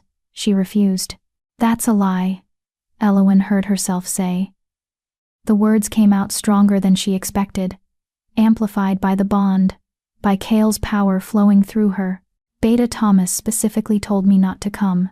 He said I'd be a waste of resources, that you didn't have room for dead weight." "Prove it," Thomas sneered. "It's your word against mine, Omega." "Who do you think they'll believe?" "They'll believe her," Finn said, stepping forward. "Because we investigated, talked to the pack members who witnessed the conversation, found 3 wolves who heard Beta Thomas tell Lady Thornheart to stay away. Wolves who were so ashamed of their alpha's actions that they've agreed to testify." "Traitors," Donovan snarled. "Conscientious objectors," Garrett corrected. "Wolves who understand that pack law exists for a reason, that alphas who abuse their power deserve to lose it." "Bring forward the witnesses," Aldrich commanded. 3 wolves entered the chamber, 2 women and a man, all looking nervous but determined. Elowen recognized them from Silverpine, though she'd never spoken to them much. They'd been mid-rank wolves, betas who kept their heads down and followed orders. Until now, one by one, they testified. Confirmed that Thomas had told Elowen to stay away, described the conditions of her cabin, the holes in the roof, the walls that barely kept out the wind, the minimal supplies she'd been allocated, talked about how they'd wanted to help but had been forbidden by their alpha, threatened with exile if they showed the Omega any kindness. By the time they finished, several council members were openly glaring at Donovan. "Is this true?" Aldrich demanded. "Did you forbid your pack from helping Lady Thornheart?" "She didn't need help," Donovan said, but his voice lacked conviction. "She was Omega. They're naturally resilient. They survive." "I barely survived," Elowen said, finally finding her voice. She stepped forward, away from Cale's protective presence, and faced the council directly.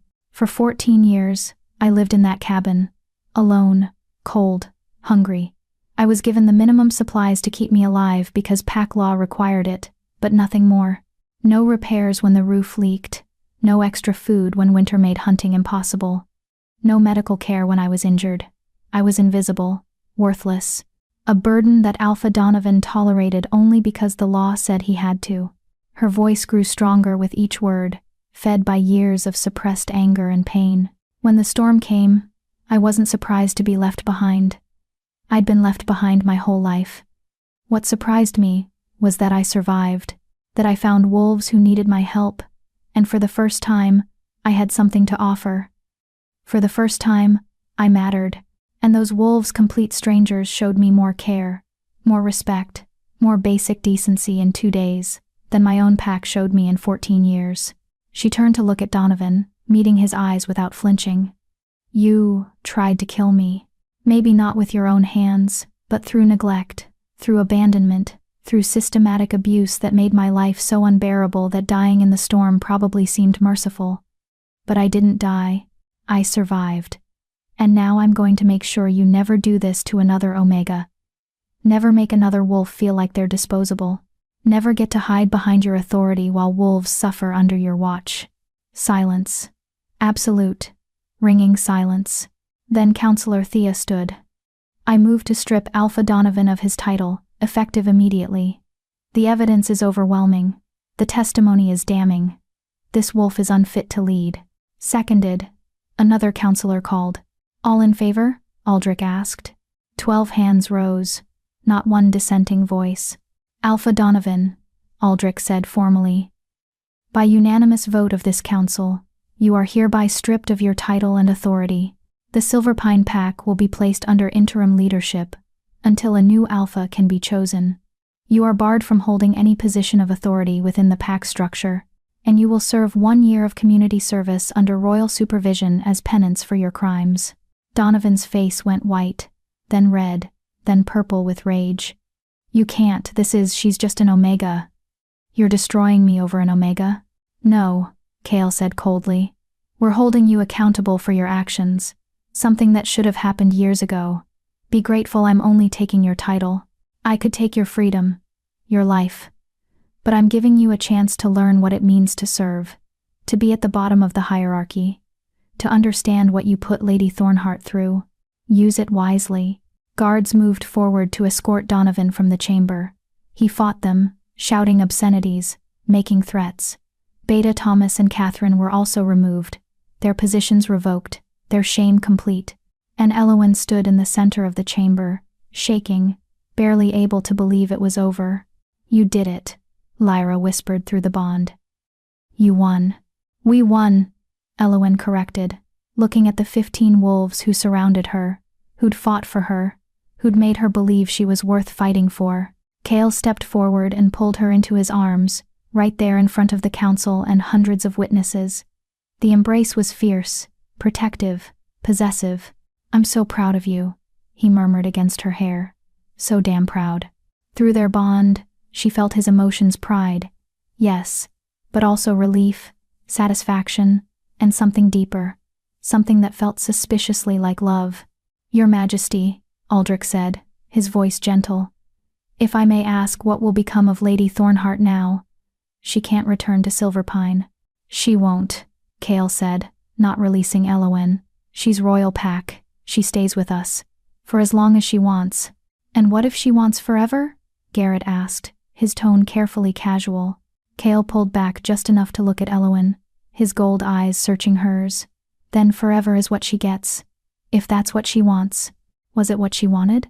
Elowen thought about her old life, the cabin that no longer existed, the pack that had never wanted her, the loneliness that had been her constant companion. Then she thought about her new life, the palace full of warmth, the pack that had claimed her as family, the king who looked at her like she was precious. Forever sounds good, she whispered. Kale's smile was radiant. Then forever it is. He kissed her forehead, and the gesture was so tender, so full of promise, that Elowen felt tears slip down her cheeks. But these weren't tears of pain or fear. These were tears of joy. The council erupted in applause, and the royal guard howled their approval.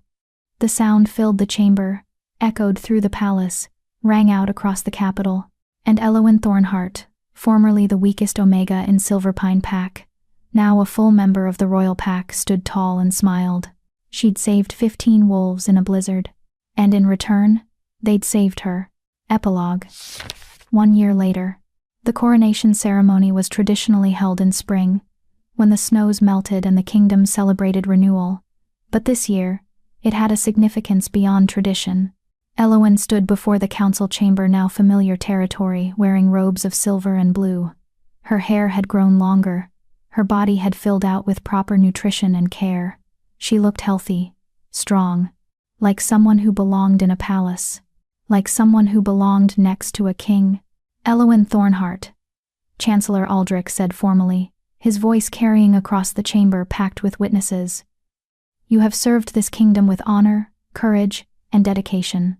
You have proven yourself worthy of the royal pack 100 times over. And now, your king wishes to bestow upon you the highest honor within his power to grant."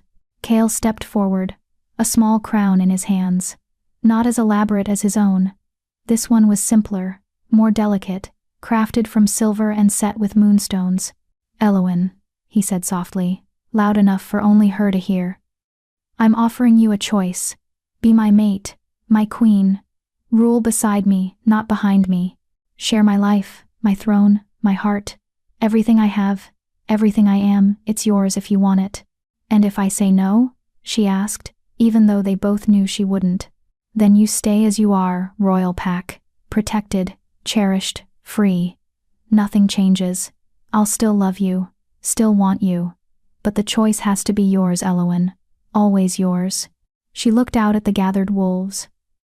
At Valencia and Garrett and Lyra and Finn and the rest of her pack family. All of them beaming with pride. At the council members who'd grown to respect her over the past year. At the citizens who'd heard her story and made her a symbol of hope for Omegas everywhere.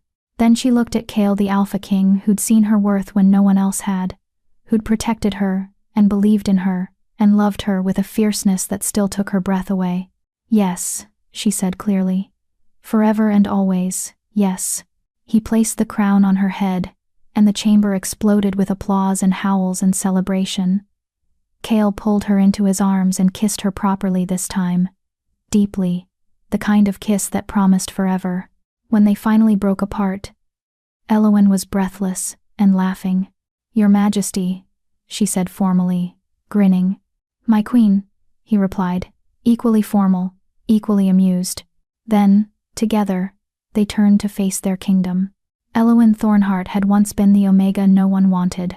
The wolf left to die in a blizzard. The invisible, disposable, worthless creature at the bottom of the hierarchy.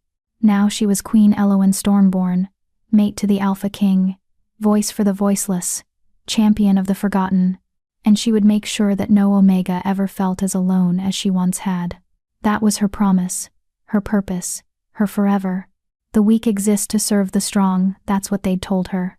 But she'd learned the truth. The strong exist to protect the weak, to lift them up, to see their worth, and that made all the difference.